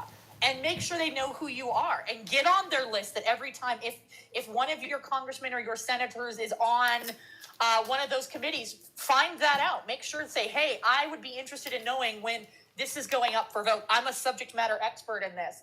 And make yourself the subject matter expert. Make yourself the person who, when XYZ senator or XYZ congressman is voting, they're going to be calling you because you're their constituent. And they're going to say, hey, I know this guy or this gal, and they're my expert. I'm going to go to them. Because if not, they're going to be listening to the lobbyists who are sitting across the table from them, who are buying them dinner, or who are contributing to their campaigns, and they're not going to listen to you. I know that's really harsh, and I apologize, but this is something I've learned over 25 years. Lobbyists have money. We as the voters have the power. So remember that. They have money, but we have power because we're the voters. And if they know that you as a voter are in their area and you're like, hey, I'm not going to stand for this because you voted XYZ way on this bill that I was interested in, that has much more power than a lobbyist. So that's what I encourage people is get to know your representatives in your home area. Everybody has, we have 2 senators. Everybody has at least 1 representative in their state. I'm from the Pacific Northwest, so we have 2. Many other states, of the larger states, have multiple. Get to know your local one. And then get to know the other ones in your state so you have that relationship. So put yourself out there as a subject matter expert on that and make yourself that person. Awesome. This is a little bit what I'm confused on. And remember, I'm like brand new to this. I'm only about 5 weeks in, right, of relearning government, retraining my brain. And the more you're in it, the more you learn, right? And the shortcuts you start taking so that you can get farther with your time, because your time is valuable. What's more important that I would, the avenue that you would suggest for us to go down, a congressman or a senator? Or is that kind of a complicated answer? That's kind of a complicated answer depending on where the bill originates and who has it first. Now, well, I think you were saying a driver told you that congressmen are kind of like freshmen and the senators are kind of, the senior members. Yeah, there's some truth to that. There's some dynamics to that. And that person obviously knows a little bit about how the political process works because there's some legitimacy to that. Congressmen are voted on more often. Those change based on demographics in your state. So it's based on population. You can get some more House seats. You can lose some. So there's some legitimacy to that. The problem though, with that theory though, is that the House has control of appropriations, which is the dollars. And that's where the appropriations start. And so when you look at this, we have a Senate committee. We have the Senate committee you are talking about, which is the Commerce and the Science and Transportation Committee. And in the House, you have Transportation and Infrastructure. Obviously, to pass a bill, it has to pass both houses. So you kind of want to do that double barrel approach. You want to focus in on your senators and your House members, even if they're not on those committees. They need to know who you are. They need to know that you're a subject matter expert in your area, and you need to focus on them knowing who you are. It doesn't really matter either way. Sometimes congresspeople tend to be a little bit more readily available, I've found in my experience, because they have a smaller demographic than an entire state. But I think either way, I think you need to know them all. I think you have to focus on the ones in your area. Make sure they know who you are. So if they come up with a bill or they're getting ready to vote on the GOT Act, they're like, hey, let's call this guy. He's my guy. How should I vote on that? Okay. Awesome. Okay, so it kind of sounds like to me where I might want to start personally as an advocate for truck drivers and their families is let's get at least a minimum of 50 truck drivers, one from every state that now has 3 best friends, 2 senators and 1 congressman, and they are the subject matter expert, right? Or more. Well, we've got 10,000 on a petition already. That's just one. So I don't know. We could shoot a little higher than 50. Right. No, definitely shoot higher than 50. I'm just saying as a start, we have to start somewhere. The disconnect, I think I have pinpointed I'm probably 99% correct on this. I could be wrong. I'm human. But I think the disconnect between truck drivers and the government is truck drivers are working 70 hours a week. And what we do is not normal. It's not normal to sit 11 hours like this driving an 80,000 pound vehicle. Experts say 1 mile in a semi is like driving 10 miles in a car. So if we drive 700 miles a day on average, that's a truck driver's life, 500 to 700 miles a day, we're technically driving 5,000 to 7,000 miles in a Ford Expedition or a Honda Accord or a Toyota Corolla. We're driving 5,000 miles a day in a Toyota Corolla, right? You're pretty exhausted. I know everybody here, if you've never driven a truck and you've driven across the country moving or for the holidays going to see a family member 10 states away, you've probably driven 18, 19 hours straight or 16 hours straight for 2 or 3 days. Well, imagine doing that 6 days a week, week after week, month after month, year after year after year after year. It gets exhausting. And the last thing a truck driver wants to do at the end of the day is make 2 to 3 phone calls or get involved. I get it. So I think that's what we're working with here. Everyone watching, that's what we're working with is we all need to put down our keys for maybe 30% of the time and really get involved so that we can lock down our industry and then put in fail safes where this never happens again for the next generation of Americans that are driving our goods and services across the country. Lee and Lisa, is there anything you'd like to ask Audrey or add or anything or?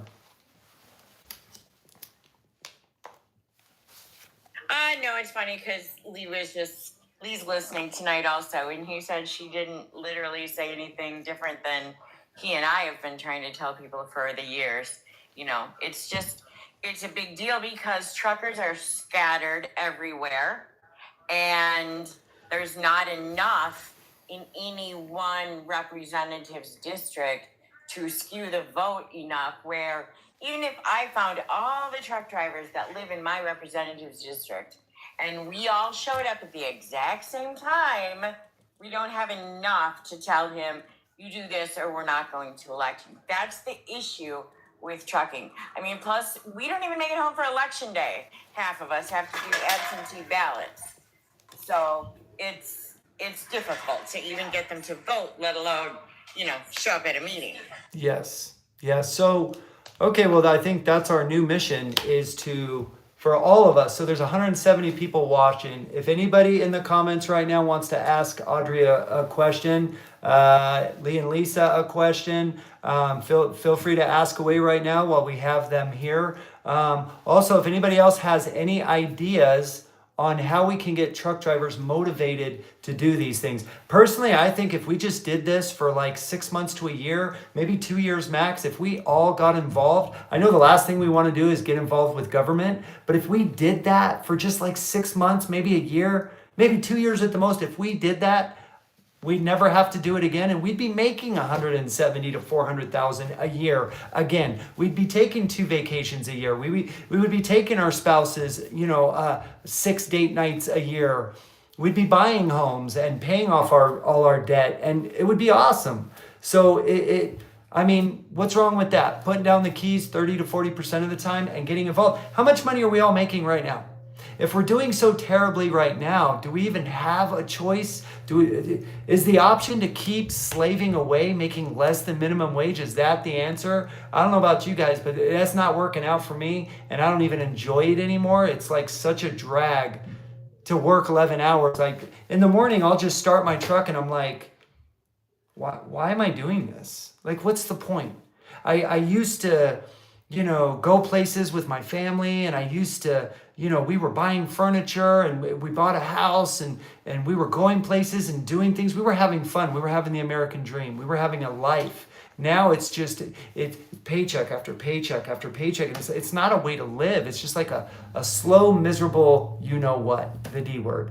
All right. Well, anybody, if you want to go follow Audrey, she's a wealth of knowledge for government.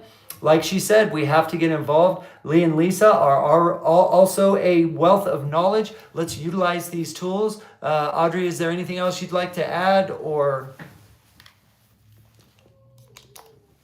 No, I mean, just keep up, pushing for what you want, and hopefully we can get everybody, kind of get everybody educated and trained up on what they need to do. Okay. Awesome.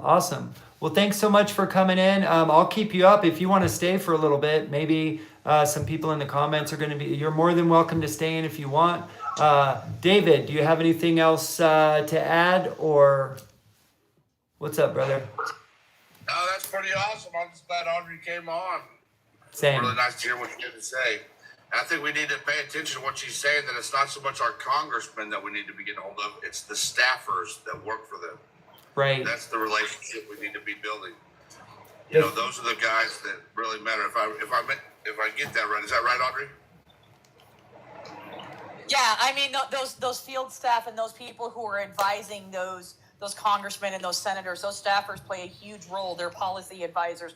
Those are the people who are helping those people vote how they are. So yeah, getting to know those policy people, getting to know that, in addition to knowing those senators and those congressmen, is imperative to making your agenda, work and getting it through and where they're listening to you. Hey, I also, somebody just commented in here, why is Blue Ribbon so against the movement? We don't know. I've tried to reach out to them. He won't have a conversation. I don't really know his angle. Any thoughts on that, Vince? I would respectfully say anybody who is against anything either has a personal financial loss that's being threatened because of it, or I don't know. I think he's beholden to the brokers over there at Landstar. It's possible. I mean, I don't want to speak for him, but I do know this. I do know that the American truck driver, brokers, shippers, factoring companies, we're all fighting each other tooth and nail instead of having, it's just like the left or right in politics. It has become so bad the last 10 years that American families are not even talking to each other. I know I lost a few when Donald Trump came in his first term. I lost a few family members just by supporting him. None of us should be disrespected or threatened, it's not the American way to threaten each other and to disown each other and block each other. I mean, how immature. We're all adults here. The American way, read the Constitution, read the Bill of Rights, the Declaration of Independence. We all have personal freedoms here, and all of our opinions matter. At the end of the day... Just to add to that, before I get off here, tomorrow at 8:30, Blue Ribbon will be live with Audrey, and hopefully we can all come in and have a conversation all at the same time instead of all the name calling and everything. We could discuss trucking and the broader picture that we're trying to talk about, and maybe talk a little bit about CarriersUnited.com and the 371compliance.com petition, and AFFTRA.org, which is, I think the 4th is the final day for that 30 days on that. After talking to Audrey, I realized we got to tighten that up a little bit, do a few things, but like Vince says, we're all new at this, and we're not quitting. So I think that's what it's about, right? It's about none of us being disrespectful with each other. None of us, we're trying our best not to interrupt each other. We're being mature adults, and we're really listening to each other. And at the end of the day, I feel like the most successful person, if you watch really successful business people, they never go into a meeting expecting to get everything they want. Never. Nobody ever gets 100% of what they want. If that is your way of thinking that, my opinion only matters and I deserve everything and I should get everything, you're never going to win on anything, probably. That's probably my guess. Civil debate, debating each other and at least agreeing to disagree, I think is the way, just like with Blue Logistics. When we stop talking, that's when our human animal instincts get involved, and that's when really bad things start happening that none of us want. We're a civilized society. We want to try to stay that way. It's similar to what's been going on the last 10 years. I have certain family members, I literally can't even talk to them and tell them how I feel about anything. Literally, I can't say a word, and that's not cool. That's not the way. But let's see what Handsome Italian has to say. Welcome in. How are you? How are you guys tonight? Good. I just feel, I mean, I'm out on the road right now. I'm in West Virginia, headed up to Ohio. And, you know, I mean, I understand what everybody's going through as well, too. I mean, I got two twin girls at home. You know, it's a lot to go through. I mean, we're all going through this all together. We're all dealing with this all the same, you know, and no matter what state we're in, we're all dealing with the same issues. And, you know, it's just the biggest thing we have right now in this world. I feel that the things that are important in this world, we intend to keep our mouths shut. And the things that really ain't important in this world, we tend to open our mouth. Like, a lot of things in this world are upside down. I mean, I come from an old soul family, you know, of truckers in my family, over 35 years of driving. My father, my uncle, cousins, and my brother, and I've been driving for the past 9 years. And the change from when I first started 9 years ago, making great money, to, you know, you're barely making any money over the road. You know, you're struggling over the most, over the most, like, smallest things that are not important in this world now. And things that are important, you just can't seem to get out of the way or complete. And that's the biggest problem. And, you know, you watch on TikTok all the time, you see on the news all the time, you see everybody's always talking about something bad that's small. But nothing that was serious in this world that's going on, no one's talking about it.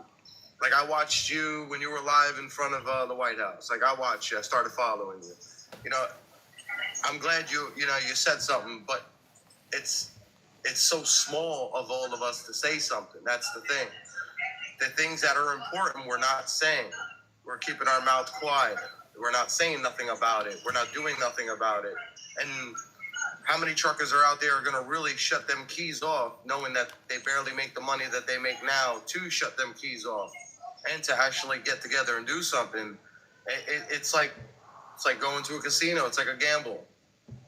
And it's sad, because all of us out here would love to stop them keys, stop that truck, put that key, you know, and shut it off, put it in our pocket, and you know, speak up on, you know, things in life. You know, it's hard for us to do, but somehow or another, it's got to start somewhere.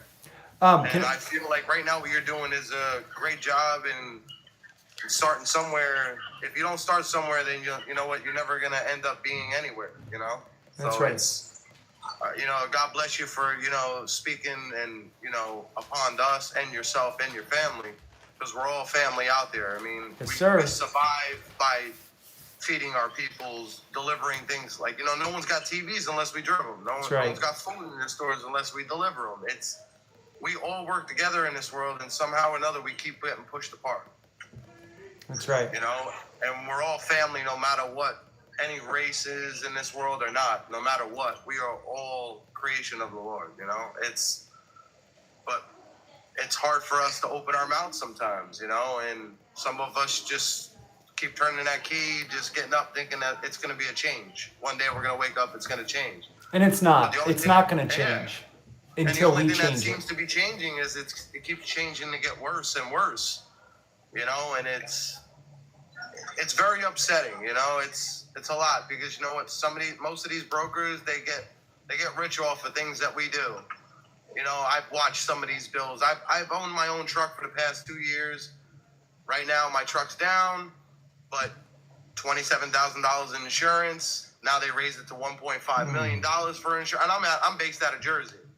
That's very, very, you know, it's very strong over there in that area, you know, and I had to stick my truck under somebody else's DOT, you know, it's a lot, but this is what we do to try to survive. But I've seen some of them bills, man. You get a truckload, it's like $400,000 on your truck, you're getting paid $500. Right. To go, you know, it's a lot.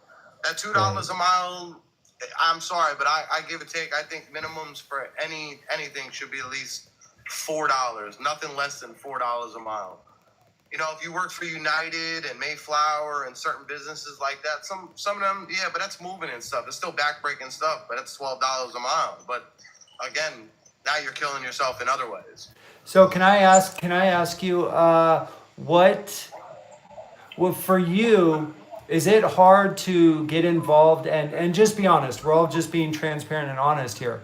Because like I say, for me, it's not hard to get involved now, but I have a lot of support. But 30 days ago, if you would have asked me to get involved and make 3 phone calls, I wouldn't have done it. And I'm being honest. So what about you? Do you feel compelled right now to call your 2 senators and your congressman to pass like the GOT Act, for example? Do you feel like you have enough energy for that? Or do you feel like just after 11 hours driving, like you're done, like you don't want to do any of that extra work? Honestly, how do you feel? To me, honestly, if you really, I mean, I would and I will. I mean, there's a lot of, I still have free time after I get to the point to where is this? This is how us driver and a lot of people in this room probably watching this video and, you know, Lee and Lisa, you know, and Yep. they could probably, you know, acknowledge on this. Some of us get so tired to the point when we drive, even yourself, to the point where you have energy still because you're just so fed up.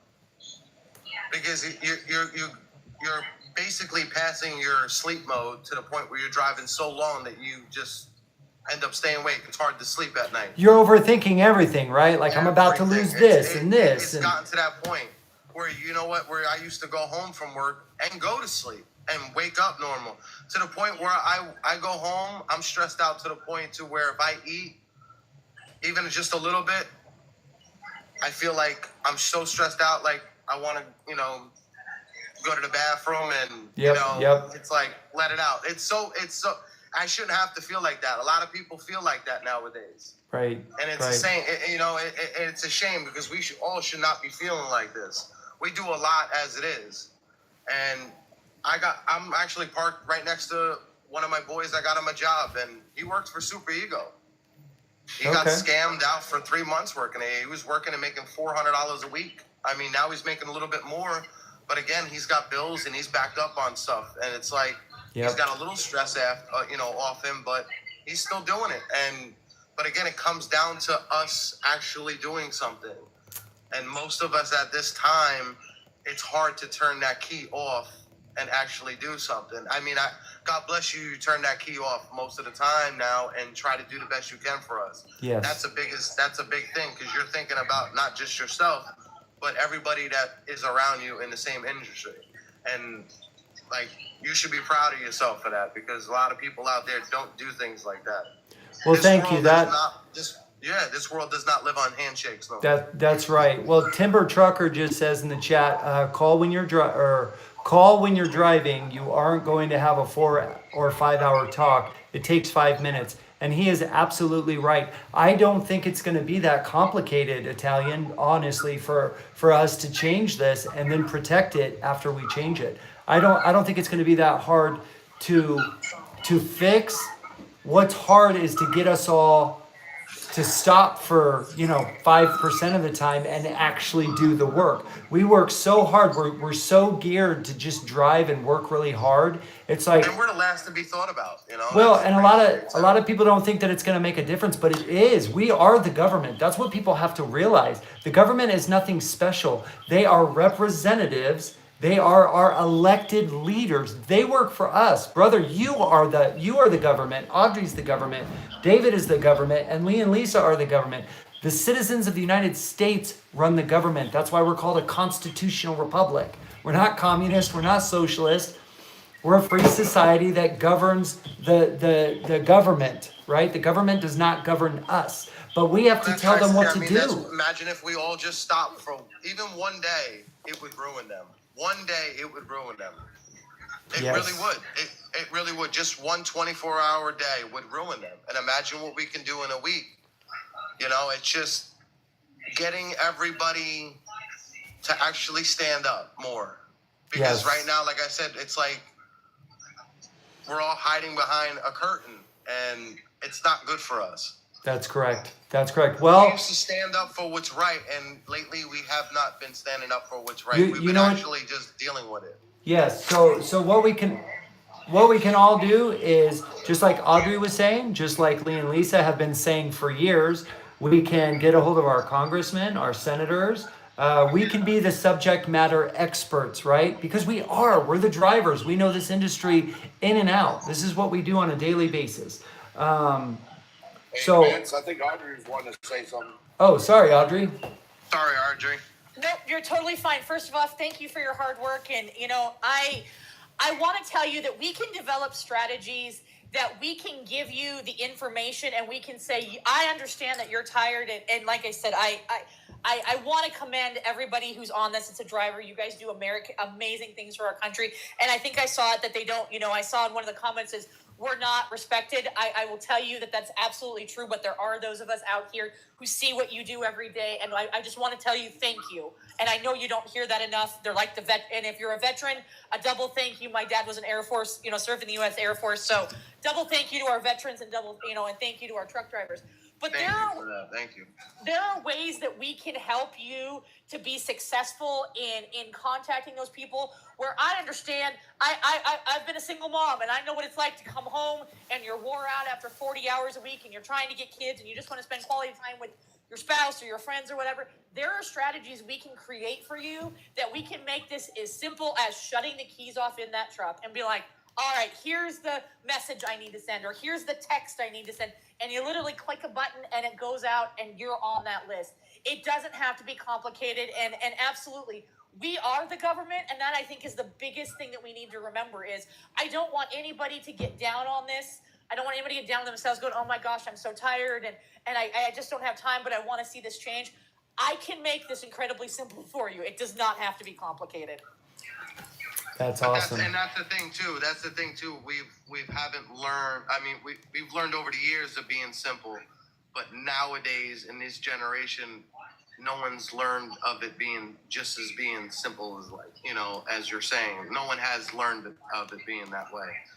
I mean, it's just like I said. It's hard for certain truck drivers out there to actually do it, to turn that key. I mean, if I have to shut the key off, I will. I will run home to my family. If I have to, I will. My family comes first before anybody else does.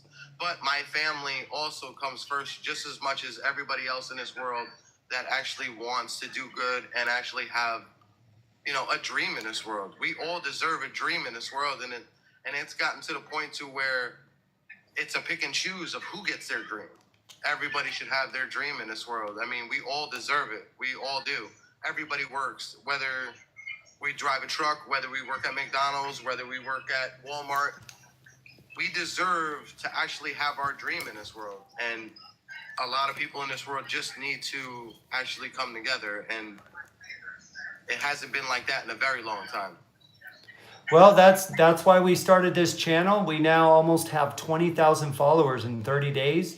YouTube, we're at 50. It's not a lot, but grassroots starts slow, right? All it takes is a seed, brother. So I think all we have to do at the truck stops, like I say every live, I say in a lot of my videos, let's all get out of our trucks and start talking to one another, looking each other in our eyes. Let's start introducing each other. Let's start with the psychological positivity of, hey, brother, hey, sister, truck drivers are uniting. It's crazy. Truck drivers are uniting all over the United States. I've never seen anything like that. That's all you got to say. You start that in New Jersey, I guarantee you we're going to start hearing that in California in about 2 weeks. Because what is it that we do with this profession? We bounce all around, right? All across the country is just a 4 or 5 day journey for us. It's just another shift for us to be in Texas, Washington. We're in the desert one day and we're in the mountains the next day, right? We're in the high desert one day, we're at the ocean the next. And a lot of drivers that I do meet, and pilots, flying J's, TAs, a lot of drivers are sitting there, some of them say hello, some of them, how's your day? But most of them are, what you work. How's your pay, or what job you at, right. Is your job hiring, do they make better money? It's sad to have another driver come up to you and ask you about if your job's better than theirs. It shouldn't be like that. Yeah, so it's easy. You know how we change that? We change that. I change that. You know how we change it, brother? Look, you see that? I look in the mirror and I say, Vince, you're going to change it one driver at a time. And if you do that, and Dave does that, and Audrey does that, and Lee and Lisa does that, and everybody grabs a mirror and looks in the mirror and is accountable for themselves, all we have to do is do it. I mean, right now we're working how many hours for nothing. So what is the point even? And I know what a lot of people are going to say, right? You said the best How am I thing going to here. pay You my say bills? accountable. Well, are you You said paying the them best now? thing. I'm sorry. You're I'm fine. sorry Go about ahead. that, but you said the best thing, accountable for yourself. But how many of us every day wake up in the mirror and look and say to ourselves, we're accountable for the government? And that's very upsetting. Because we're This not is true. accountable for them. We are accountable for ourselves. Yes, You know, yes. it's our life. You know, like you said earlier, we only have, there's not that much time here on this earth that we all have. We don't.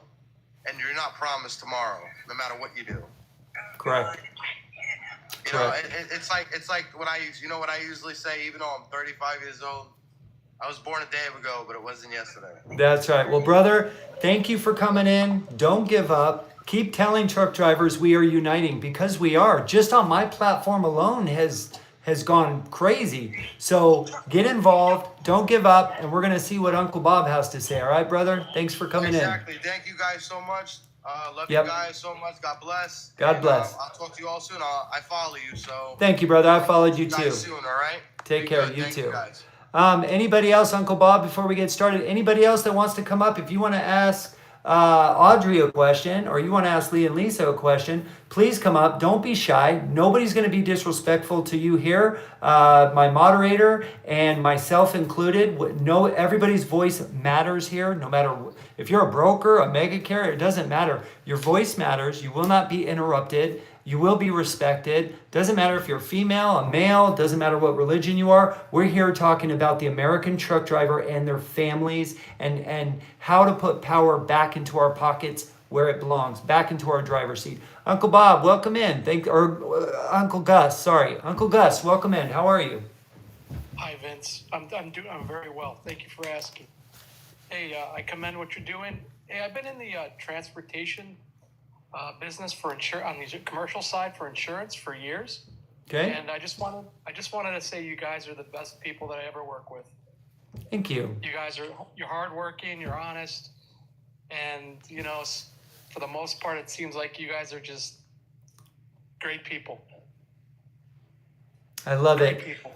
I love it. Hardworking. I mean, and to be honest, you guys have allowed me to put food on the table. Thank you.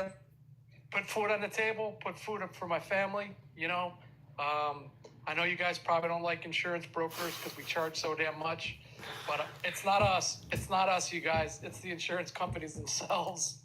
And I know you guys are always under the microscope for, your DMV report, and even the littlest thing, raise your rates, but maybe we can do something there. I've always hoped that. I've been in the business for 30 years, and I always see you guys. I'm disappointed on the insurance side, but just want to thank you. Well, thank you for coming up and saying that. We appreciate you too. There's a lot of great insurance brokers out there that don't agree what's going on, and that's what the American truck driver needs to realize, is the power is in our hand. We just have to find these cracks. We have to find these loopholes of these people at the top, these 1%ers at the top that are literally creating havoc for the other 99%, or what do they call them, the 3%, or causing havoc for the 97%. And almost people, especially American truck drivers, all we want is to be left alone, to make a decent wage, to take home to our families and have a decent life, an average life. That's all we want. I personally feel like I'm already rich. I have an amazing wife. I have children. They're all healthy. Well, except for one of them, but he's taken care of. And we own a home. We have a small business. We do okay, but it should be a lot better for the middle class. What's happening? Oh, here's another insurance guy. What's happening with everything that just keeps rising? I don't know what the goal is here. Is the goal to get to the top, to collapse everything? Is that the goal? Or is enough? What's enough? So anyways, thank you, Uncle Gus, for coming in and saying that. I appreciate you, brother. And you have a great night, okay? We appreciate you too. All right? Be safe out there, guys. All right, thank you. Bye-bye. Guys, it's past my bedtime. I'm going to check out too, brother. You take care and enjoy the live. All right, thanks for coming in, David. Appreciate you. Thank you. All right, Dan is in the house again. Dan, welcome in. Hey, what's up, guys? How are you? Good, good. How are you? I'm doing good, man. Been a while, huh? It has been a while. Where have you been? I've been here, man. I'm seeing your videos. Okay. Reposting, you know what I mean? I'm doing what I can. Sometimes it's hard to get on here a lot. But, Nice. no, I just wanted to, and I don't know if any of you guys know about this. And in the scheme of things, because of the cost of money, the way that it would cost, how much money it would cost, right? There is one thing that you can do, right? So I've been doing this truck insurance for 11 years now. You know, and one of the things I've been saying for the past 3.5 years is I wish I could start a program, right? Like an insurance program, you know, which would, number one, take a lot of money, right? It's like $180,000 to $250,000 just for them to design the program itself. And then you have to have some millions in the bank, right? Okay. It's not in the immediate future. It seems like a big dream, right? Or a big opportunity for our truckers, right? But that's all you need. You need money. You need money. And you need, what I'm trying to get at, look, if you guys are able to unite, as many people that are just on this one platform, right? Somebody knows somebody. Yes. Right? Amen. You with 20,000 followers, right? Somebody knows somebody. And all you need to do is get that person, that one person that can help you or help us. It's just as simple as saying, if you know that person, putting something in his ear. Check out what's going on in the truck insurance industry right now, right? Right. Of course, there's going to be underwriting, but when you set up your own program, when you have the ability to set up your own program, you can make it fair. You can make fair wages, or I'm sorry, fair rates, right?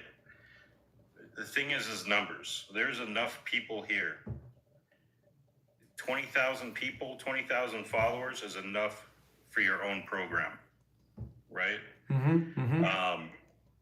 I know it seems far-fetched, but it's something, like I said, I've been thinking about for the past couple of years. I don't have money like that to invest, right? But with a group on your platform, the size that you have, and with everybody else, Past Time for a Change and all of those guys, you know, that are pushing for change here, it can be done. It seems far-fetched, but it can be done. So it does not seem far-fetched to me at all. 30 days ago, I was just another driver who was desperate, trying to talk to Donald Trump. I was literally done with driving.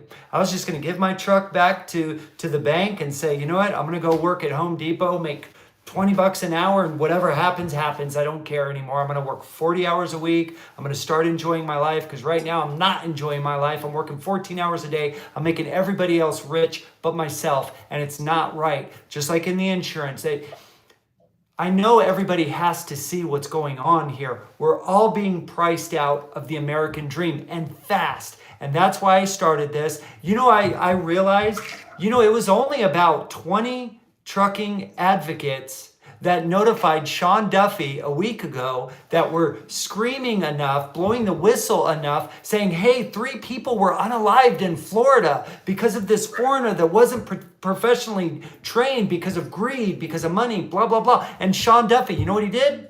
Our government official, Secretary of DOT, he got rid of 194,000 drivers that were not professionally trained. So I don't think it's far-fetched at all. That's why I try to tell people, look, there's 131 people in here. I guarantee you some of these people have money that can throw money at it, or they know people, or they have some kind of connection. And that's why I'm transparent on here. That's why I'm like, hey, from the top of my voice and all of your voices, hey, we need help. This is not cool. The American truck driver and their families is burning out quick. And if we don't stop this madness, we're going to have some serious issues. And we're talking about life, human life. you know, on the top of the scale. These trucks are dangerous vehicles that if not driven by the right person, by a person that's passionate and truly professionally trained, not a skilled worker. Look at the mega carriers are now trying to get laws passed. Oh, we're skilled workers. Why? So they can get more cheap labor. Because if you can psychologically tell other people that we're skilled workers instead of professional drivers, we're toast, right? It's over. And it's like Audrey says, if we don't get involved, somebody else will get involved, and they're only going to hear, like Audrey says, our representatives are only going to hear one side of the story if we don't start speaking up. I'm going to start Monday. What Audrey said, I'm going to go, my 2 senators and my congressmen are now going to be on speed dial, and I'm going to be their new best friend. I'm going to be the subject matter expert, as Audrey says. I'm going to be the subject matter expert for the state of Nevada. Why? Because that's where it starts, right? Home. Home for me is the state of Nevada. So guess what? You're looking at the new truck driver voice for the state of Nevada. You know, all of us can only do so much. But we need another 49 people in 49 other states to be, Lee and Lisa, they have Wisconsin covered. They love their state of Wisconsin. Go ahead, Yeah, sorry. I'm right here in Las Vegas, man. I'm your neighbor. Okay, right on, brother. Yeah. You know, you got an insurance agent, you got a trucker. You know, I know there's an event coming up on the East Coast. I'm gonna have to go back and look at it and get the actual details, but where you can actually speak with the legislators and insurance agents now, right? Right. Do I know how much that's going to accomplish? I don't, you know, but I think it's in February or March, I want to say. February or April next year. I will say this, Dan. I'm a firm believer when your heart is in the right place, and I know not a lot of people want to talk about the heart. I'm sorry, but I live by the heart. I love talking about the heart and emotions. I know there's no place in business for emotions or the heart, but I disagree. I say that there is, because shouldn't we start with being a human first? We're not robots, for crying out loud. I am a firm believer that if your heart's in the right place, the money will follow. Easily. The money, the people, the followers, all of that stuff will come quickly. But Dan, I'm going to try to get some other people in here. I appreciate you coming in. Will you please DM me your phone number so we can talk privately? Yeah, absolutely. I'd really appreciate that. Thanks, bud. Take care, everybody. All right, brother. You take care too. Thanks for coming up. Let's see. I'm going to try to speed through. There's a lot of people that want to come in. So Mr. J, welcome back. How are you, brother? How are you, Mr. Vance? How are you tonight, sir? I'm good. How are you? Thanks for coming in. Thanks for being here. As you can only imagine. First off, thank you for hosting Audrey. Audrey, thank you for taking the time tonight to come on here and share your expertise as well as your knowledge and wealth of knowledge. Very interesting, right? To your point, Vince, of just how quickly this has grown in the last 30 days, right? Knowledge is power. Knowledge is power at the end of the day. And the more that we become and come together and unite in this aspect, that we do have rights and we need to understand those rights, right? We need to understand the law. We also need to leverage our local officials, to Audrey's point. It's very, very important, extremely important. Easy to sit back, right? Easy to sit back, easy to point, complain, gripe, bitch, whatever you want to call it. But at the end of the day, it's putting it to action. Just like insurance was just talking about. They're easily, you think about 20,000 people putting together your own insurance policy. You want to talk about change, it can be done. It can be done very simply and very easily. Again, very excited to see what you're doing, Vince. I know we've been sharing a lot of things going back and forth too as well. I've talked to both, all the different sides. I've been kind of like back and forth on both sides between Blue Ribbon, between McCowan's group, between Awesome. your group. Awesome. From a shipper's aspect, from a local business owner in the U.S. to the second largest, equipment company in the nation. Understanding the business aspects, understanding the governmental, all the things behind it. Hey, look, I'm all about it, all here for the team. I just wanted to again jump in here, tell you thank you so much, Audrey. I did have one question for you, Audrey. You had mentioned how we can make it easy for them. What would you see, and how can we do that for these drivers? I think the easiest thing is to really just kind of develop those products for them that we can push out, either, working through Vince's group or David's group or whoever. I mean, I think, again, like you said, knowledge is power. And so if we can come up with templates of, we're all kind of nervous to pick up that phone and dial that Washington, D.C. phone number, or we're nervous to pick up our legislative phone number. So one of the things, we can give you all a list of all your senators and your congressmen and their local field officers, and you can be like, hey, I live in Florida, and here's my guy. Or here, I live in South Carolina, here's my woman. And so just being able to give that. So that again, that's kind of the stuff I do is I'm like, hey, we want this stuff. I'm in Washington or I'm in California. Like, just being able to provide those things, because again, knowledge is power. In empowering the people to do what they need to do to make their business successful, make their family successful, and make them successful. That, at the end of the day, is what we're here to do. Absolutely. Great.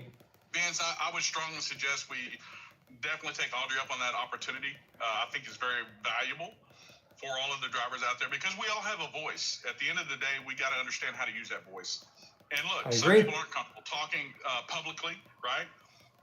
It's just a fact of it. Some people are not comfortable talking in the public. So definitely, I'm on board. If there's something I can do to help facilitate that too, Vince, sign me up. Audrey, definitely sign me up too. Vince knows how to get a hold of me as well. I actually followed you, Audrey, too, as well, because I will have some conversations with you directly. I'm actually, me and my business partners here in Texas, we're actually already following those steps, looking to have some lunches with our local senators and state senators and our local government as well, because it does start at the state level, guys. Awesome.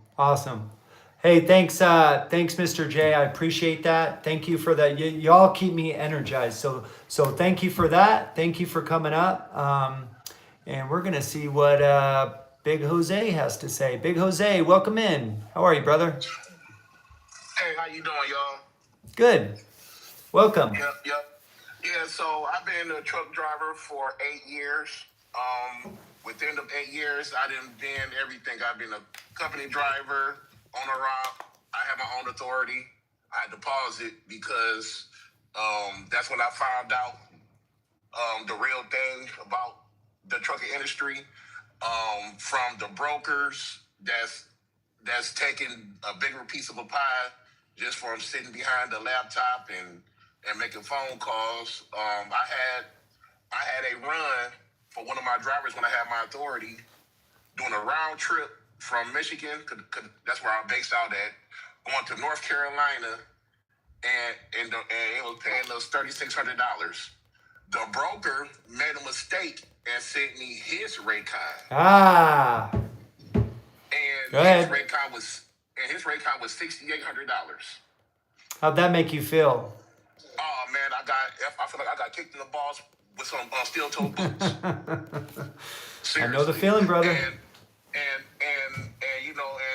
so like that's when I found out like why is everything, like all the commodities is high, the fuel prices went up, but at the same time the rates was doing the same or going down. I had rates drop down.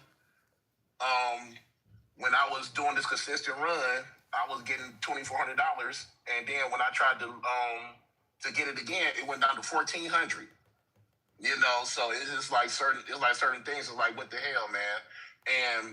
And me and I got probably like 5-6 friends. We talk every day, trucker friends, and like we came with this conclusion. Like, first we need to weed out all the illegal immigrants that's here that can't read English, but then yet they like our respect to read a safety sign on the road and don't know what it means, and then kill somebody. Oh, brother, I don't like to do this to you, but I have to drop you. You can come right back if you want, but you can't say the K word on TikTok. I'm sorry. You have to say on the live. Sorry. It's not me. It's not me. Yeah.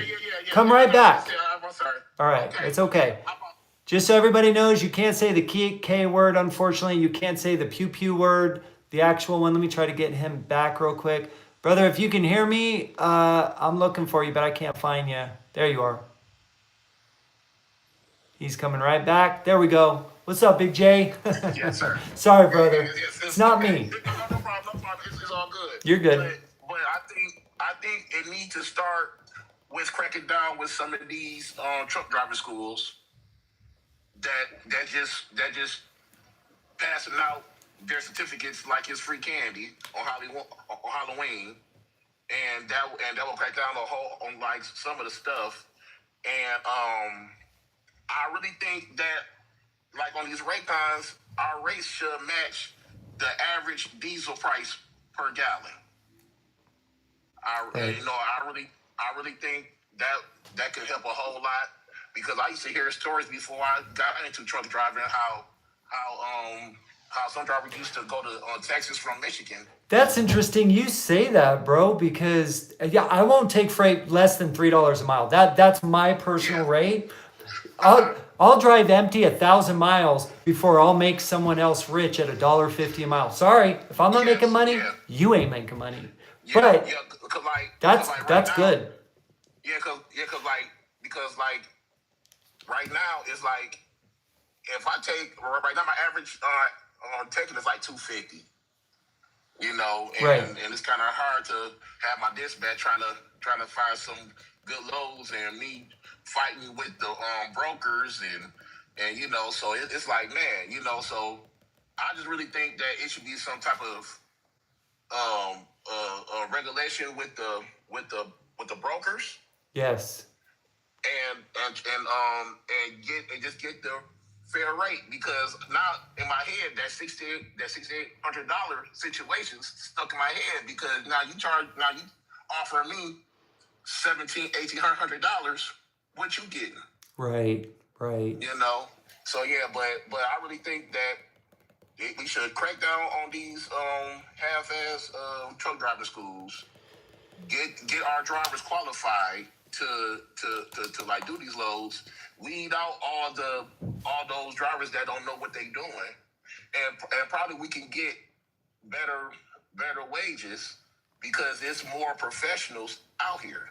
Yes, I agree, and I think anybody that's against us is probably making money off us, right? Anybody against an American truck driver to make more money compared to what we're making right now is probably making a lot of money off us, and they don't want to work as hard as us, so that's why they're okay with us making $1.50 a mile, less than minimum wage.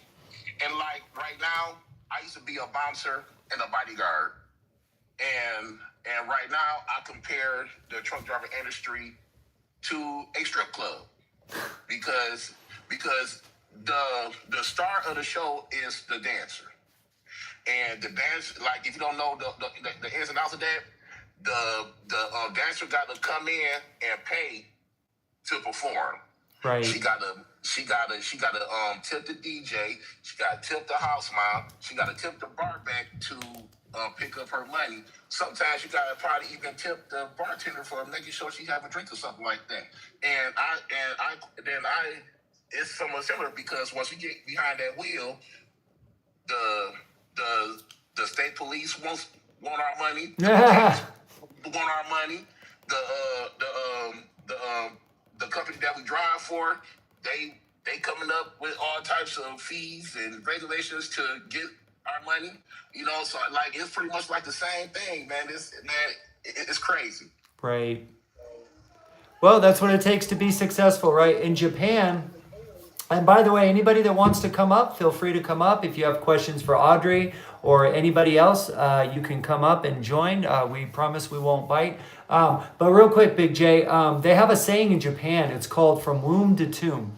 My dad went over there and he was teaching classes back in the 80s on how to fix Xerox copiers. Remember when they were half the size of a refrigerator? You know? Yeah.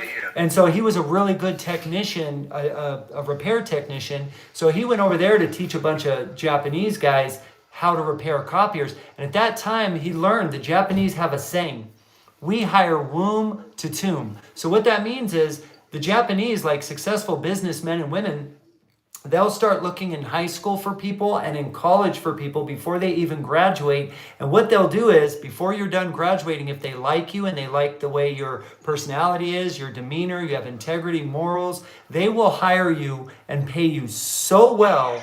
They will hire you from womb, when you get out of college or high school, to tomb, to when you pass away. So imagine if, let's say I own, 50 trucks, right? and I pay them so well, they're not going to go anywhere else. I give them medical, dental, insurance, right? And let's say I have 50 drivers, so that's too much for me to be able to pay attention to what their kids' names are, what their wives or husbands' names are. Like, I'm too busy for that. I'm the CEO, I'm the owner, whatever, right?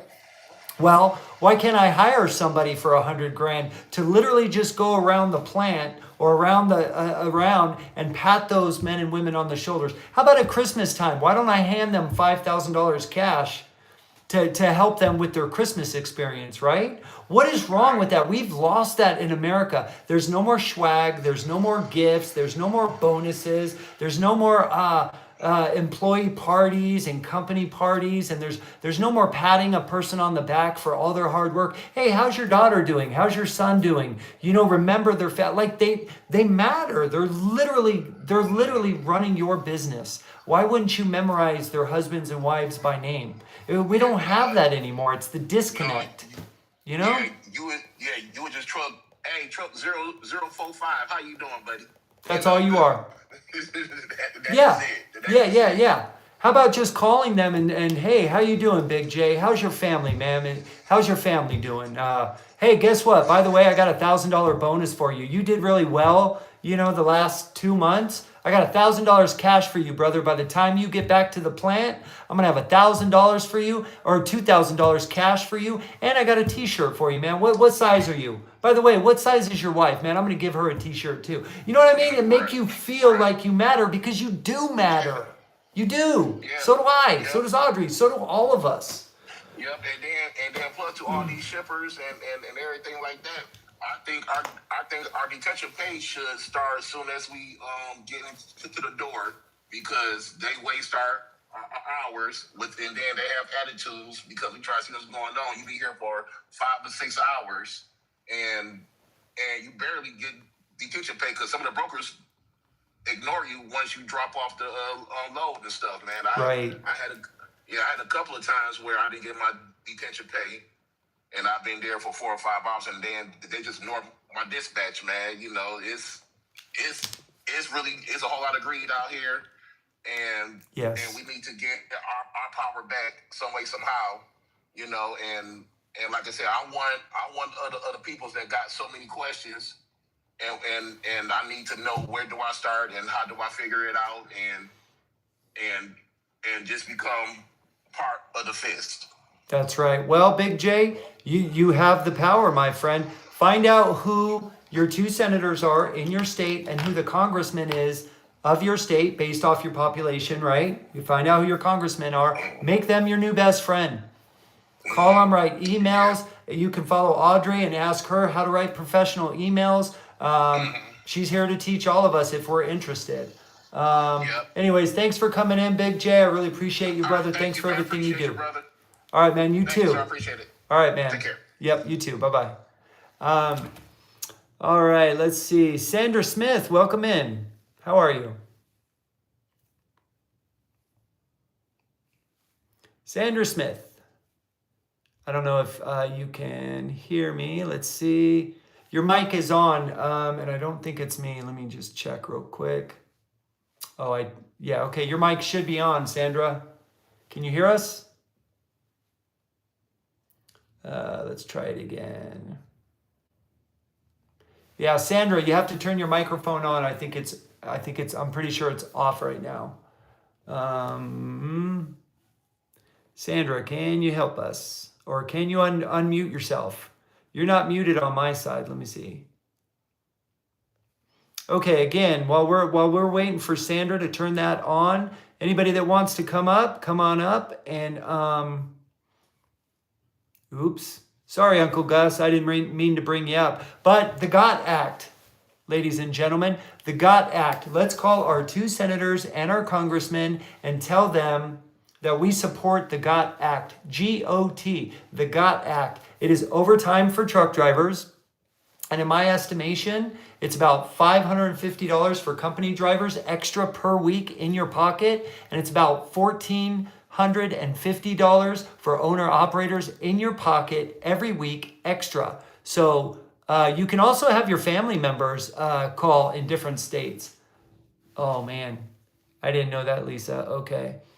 You can also have your family members in any state. Let's say, so I'm in the state of Nevada. My mother-in-law is in this, well, I won't say what state, but she's in a different state. I had her call on the GOT Act with her 2 senators and her congressman. Hey, I support the GOT Act. Okay, it can be anybody. It can be anybody over 18 that's registered to vote. You just tell them your zip code. You just get on Giggle. You look to see who your representatives are. I made a video about it. It's like 20 videos ago, I think. On YouTube, same thing. Call your 2 senators and your congressman. The GOT Act. Lee and Lisa, would you like to tell us one more time what the GOT Act is? And then, oh yeah, it is time, isn't it? It's time, you guys. I am, yep. We're gonna get off right now. Yes. Okay. All right, I've just been reminded that it's time to go. Audrey, thank you so much for coming in. I really appreciate you coming in. God bless you. I hope that all drivers that were watching, all 122, take your advice and my advice and get involved. Do you have any last words or suggestions for these drivers to follow? No, I mean, again, thank you guys for having me on your platform. But by all means, just, if anyone has any questions, reach out. And then, yeah, I wish you all the best and stay safe. Thank you so much. And please come back up and see us again, okay? I appreciate you so much. Thank you. Okay, Lee and Lisa, any suggestions?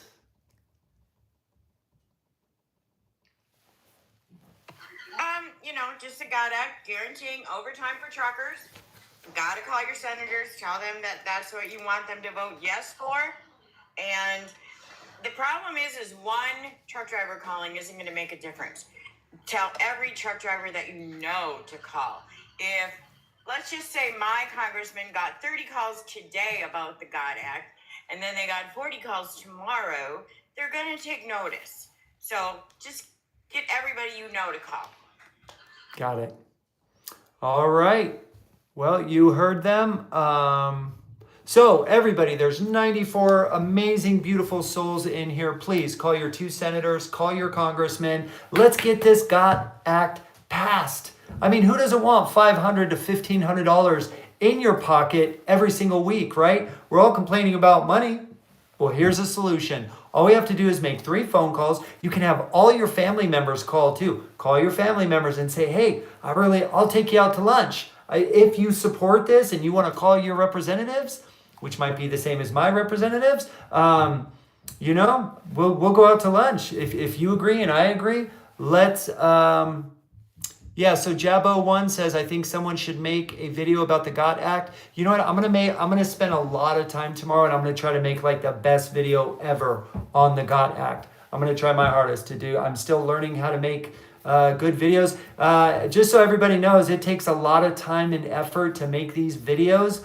On average, it's about 15 to 20 minutes. No, I am not getting paid for any of this. So this is all work that I'm doing because I love the industry. And me and my family obviously need to make more money. And the American truck driver needs to make more money. It's not right what's going on. Let's get involved. Let's get that GOT Act passed. I need that. I deserve that. You deserve that. We work really hard.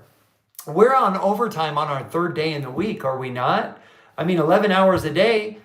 After 3.5, 4 days, you're already at overtime. So the other 2 or 3 days, you're going to get full time and a half, right? In essence. So let's please do that. Yep, Jabu1 says a video might go viral with it. That would be amazing if that video for the GOT Act could go viral. I'm going to try to do that tomorrow, you guys. That is my goal tomorrow. For everybody here, thank you for the 45,000 likes. You all are amazing. Thank you for being here. Thank you for spending your time with us. If you know anybody that can help us, let's see. If you know anybody that can help us or any other trucker advocate group out there, please share the information. Let's get out at truck stops. Let's start talking to one another. Every time I'm at a truck stop, once a day, I make it a habit, at least once a day, I pick up a piece of trash and I go to one driver, I shake them in the hand, I look them in the eye, I give them fist bump, high five, whatever. And I tell them, thank you for what they do. I try my best to have a lot of energy, a lot of joyful energy to give that driver. You don't know what's going on in a driver's life. You have no idea what's going on, how much they miss their families, how depressed they might be, how much anxiety they might be, how much they just sat on a dock. They're just going to get another cup of coffee before now they got to drive 11 hours after waiting 5 hours on a dock. So you going up to them with some high energy like, hey, brother or sister, thank you for what you do on a daily basis. That might make the difference on their entire day, their entire month. You know, we're all sitting down looking at our phones every single day. Let's bring back some good human connection, you know, and socialize with one another again. That's what we truly need, is to socialize with one another. We all need to feel connected. We need to feel needed. We need to feel like we matter, because we do matter. So if nobody else is going to give it to us, let's respect one another. Let's give it to each other if nobody else is going to give it to us. So let's get involved with our government. Let's tell our representatives what to do, which is put more of the money in our pocket. Remember, company drivers, you are losing about $92,000 a year in my estimations. And owner-operators, you're losing almost $200,000 a year. That is what brokers, mega carriers, and shippers are taking straight out of our pocket. Truck driving, reserve parking, right? They're taking it straight out of our pocket. We earned that money. We lose our life on average about 62 years old. I don't mean to scare anybody. That's just the average. That doesn't mean that's going to be you. I hope you have a long, healthy, financial life. Anybody that's against us is probably making a ton of money off us. So anybody that doesn't agree with you that an American truck driver needs to make more money is more than likely shoving all those extra hundreds in their pocket, and they don't want it going in your pocket because they don't want to work as hard as we do. They don't want to work 14 hours a day, 6 days a week, and take the risk of possibly losing their life 7 times more dangerous than law enforcement. They don't want to take that risk. You know why? Because we are the backbone of America. We are the lifeblood of America. American truck drivers, remember that you already earned it. It's not that we deserve it. We don't want anything we didn't earn. We already earned the right to have financial wealth, to have good health, to have medical, dental, vision, a great 401k package. We earned the right to have 5% max federal taxes, 5% max state taxes against us. We deserve to go on I keep saying that, see? We earned the right to have 2 vacations a year, okay? So think more highly of yourself. I am too. I love you guys. I thank you all for being here. You guys all know the one big verse that I try my best to live by every day. And some days I fail, some days I do good. That's the flesh of man, right? That's the downfall of man, right? 1 Corinthians chapter 16, verses 13 through 14 says this: be on your guard, stand still in the faith, be courageous, be strong, do everything in love. A truck driver is supposed to be trustworthy, loyal, helpful, friendly, courteous, kind, obedient, cheerful, thrifty, brave, clean, and reverent. And on my honor, I will do my best to do my duty to God and my country, and to obey the truck law, to help other people at all times, to keep myself physically strong, morally straight. Wait a minute, no. On my honor, I will do my best to do my duty to God and my country. My son is laughing at me now. To keep myself physically strong, mentally awake, and morally straight. Sorry, guys, I'm getting tired. I love you all. Remember, here at Truckers Unite Now, you are family. You matter. And even if this platform went away, you are the power. Remember that. You are kings and queens of your own life. You own your destiny. You own your destiny. Let's look in the mirror every single day and own our own destiny. Let's get involved. Let's be powerful. Let's take back this industry that we love so very much. I'm going to go play with my amazing son. He is here telling me to get off, so I got to go. I love you all, and remember to be good to each other, okay? I love you guys. Take care of yourselves, and thank you for joining. Thank you for the likes, the shares. Thank you for getting this platform out there. Please let people know about Truckers Unite Now. To follow on YouTube especially. We need a lot of help over on YouTube. So if you agree with what we're saying and you want to support us, please go over to YouTube. We're actually live over there right now. but we don't have a lot of subscriptions. So we need your help subscribing over to YouTube. Even if you don't go over there very often, half the country's on YouTube, half is on TikTok. So that's why I'm trying to get all 350 million Americans aware of what's going on to us. And I'm trying to get all 3 million truck drivers, which is happening slowly. Every single day, we are uniting. Tell everybody, truck drivers are uniting. It's amazing. I've never seen anything like it in my life. Truck drivers are uniting, mile for mile. Love you guys. Have a great night. Oh yeah, one more last thing. John F. Kennedy said, ask not what your country can do for you, but what you can do for your country. My son is copying my words because I say it a lot. All right, love you guys. See you later. See you later, YouTube.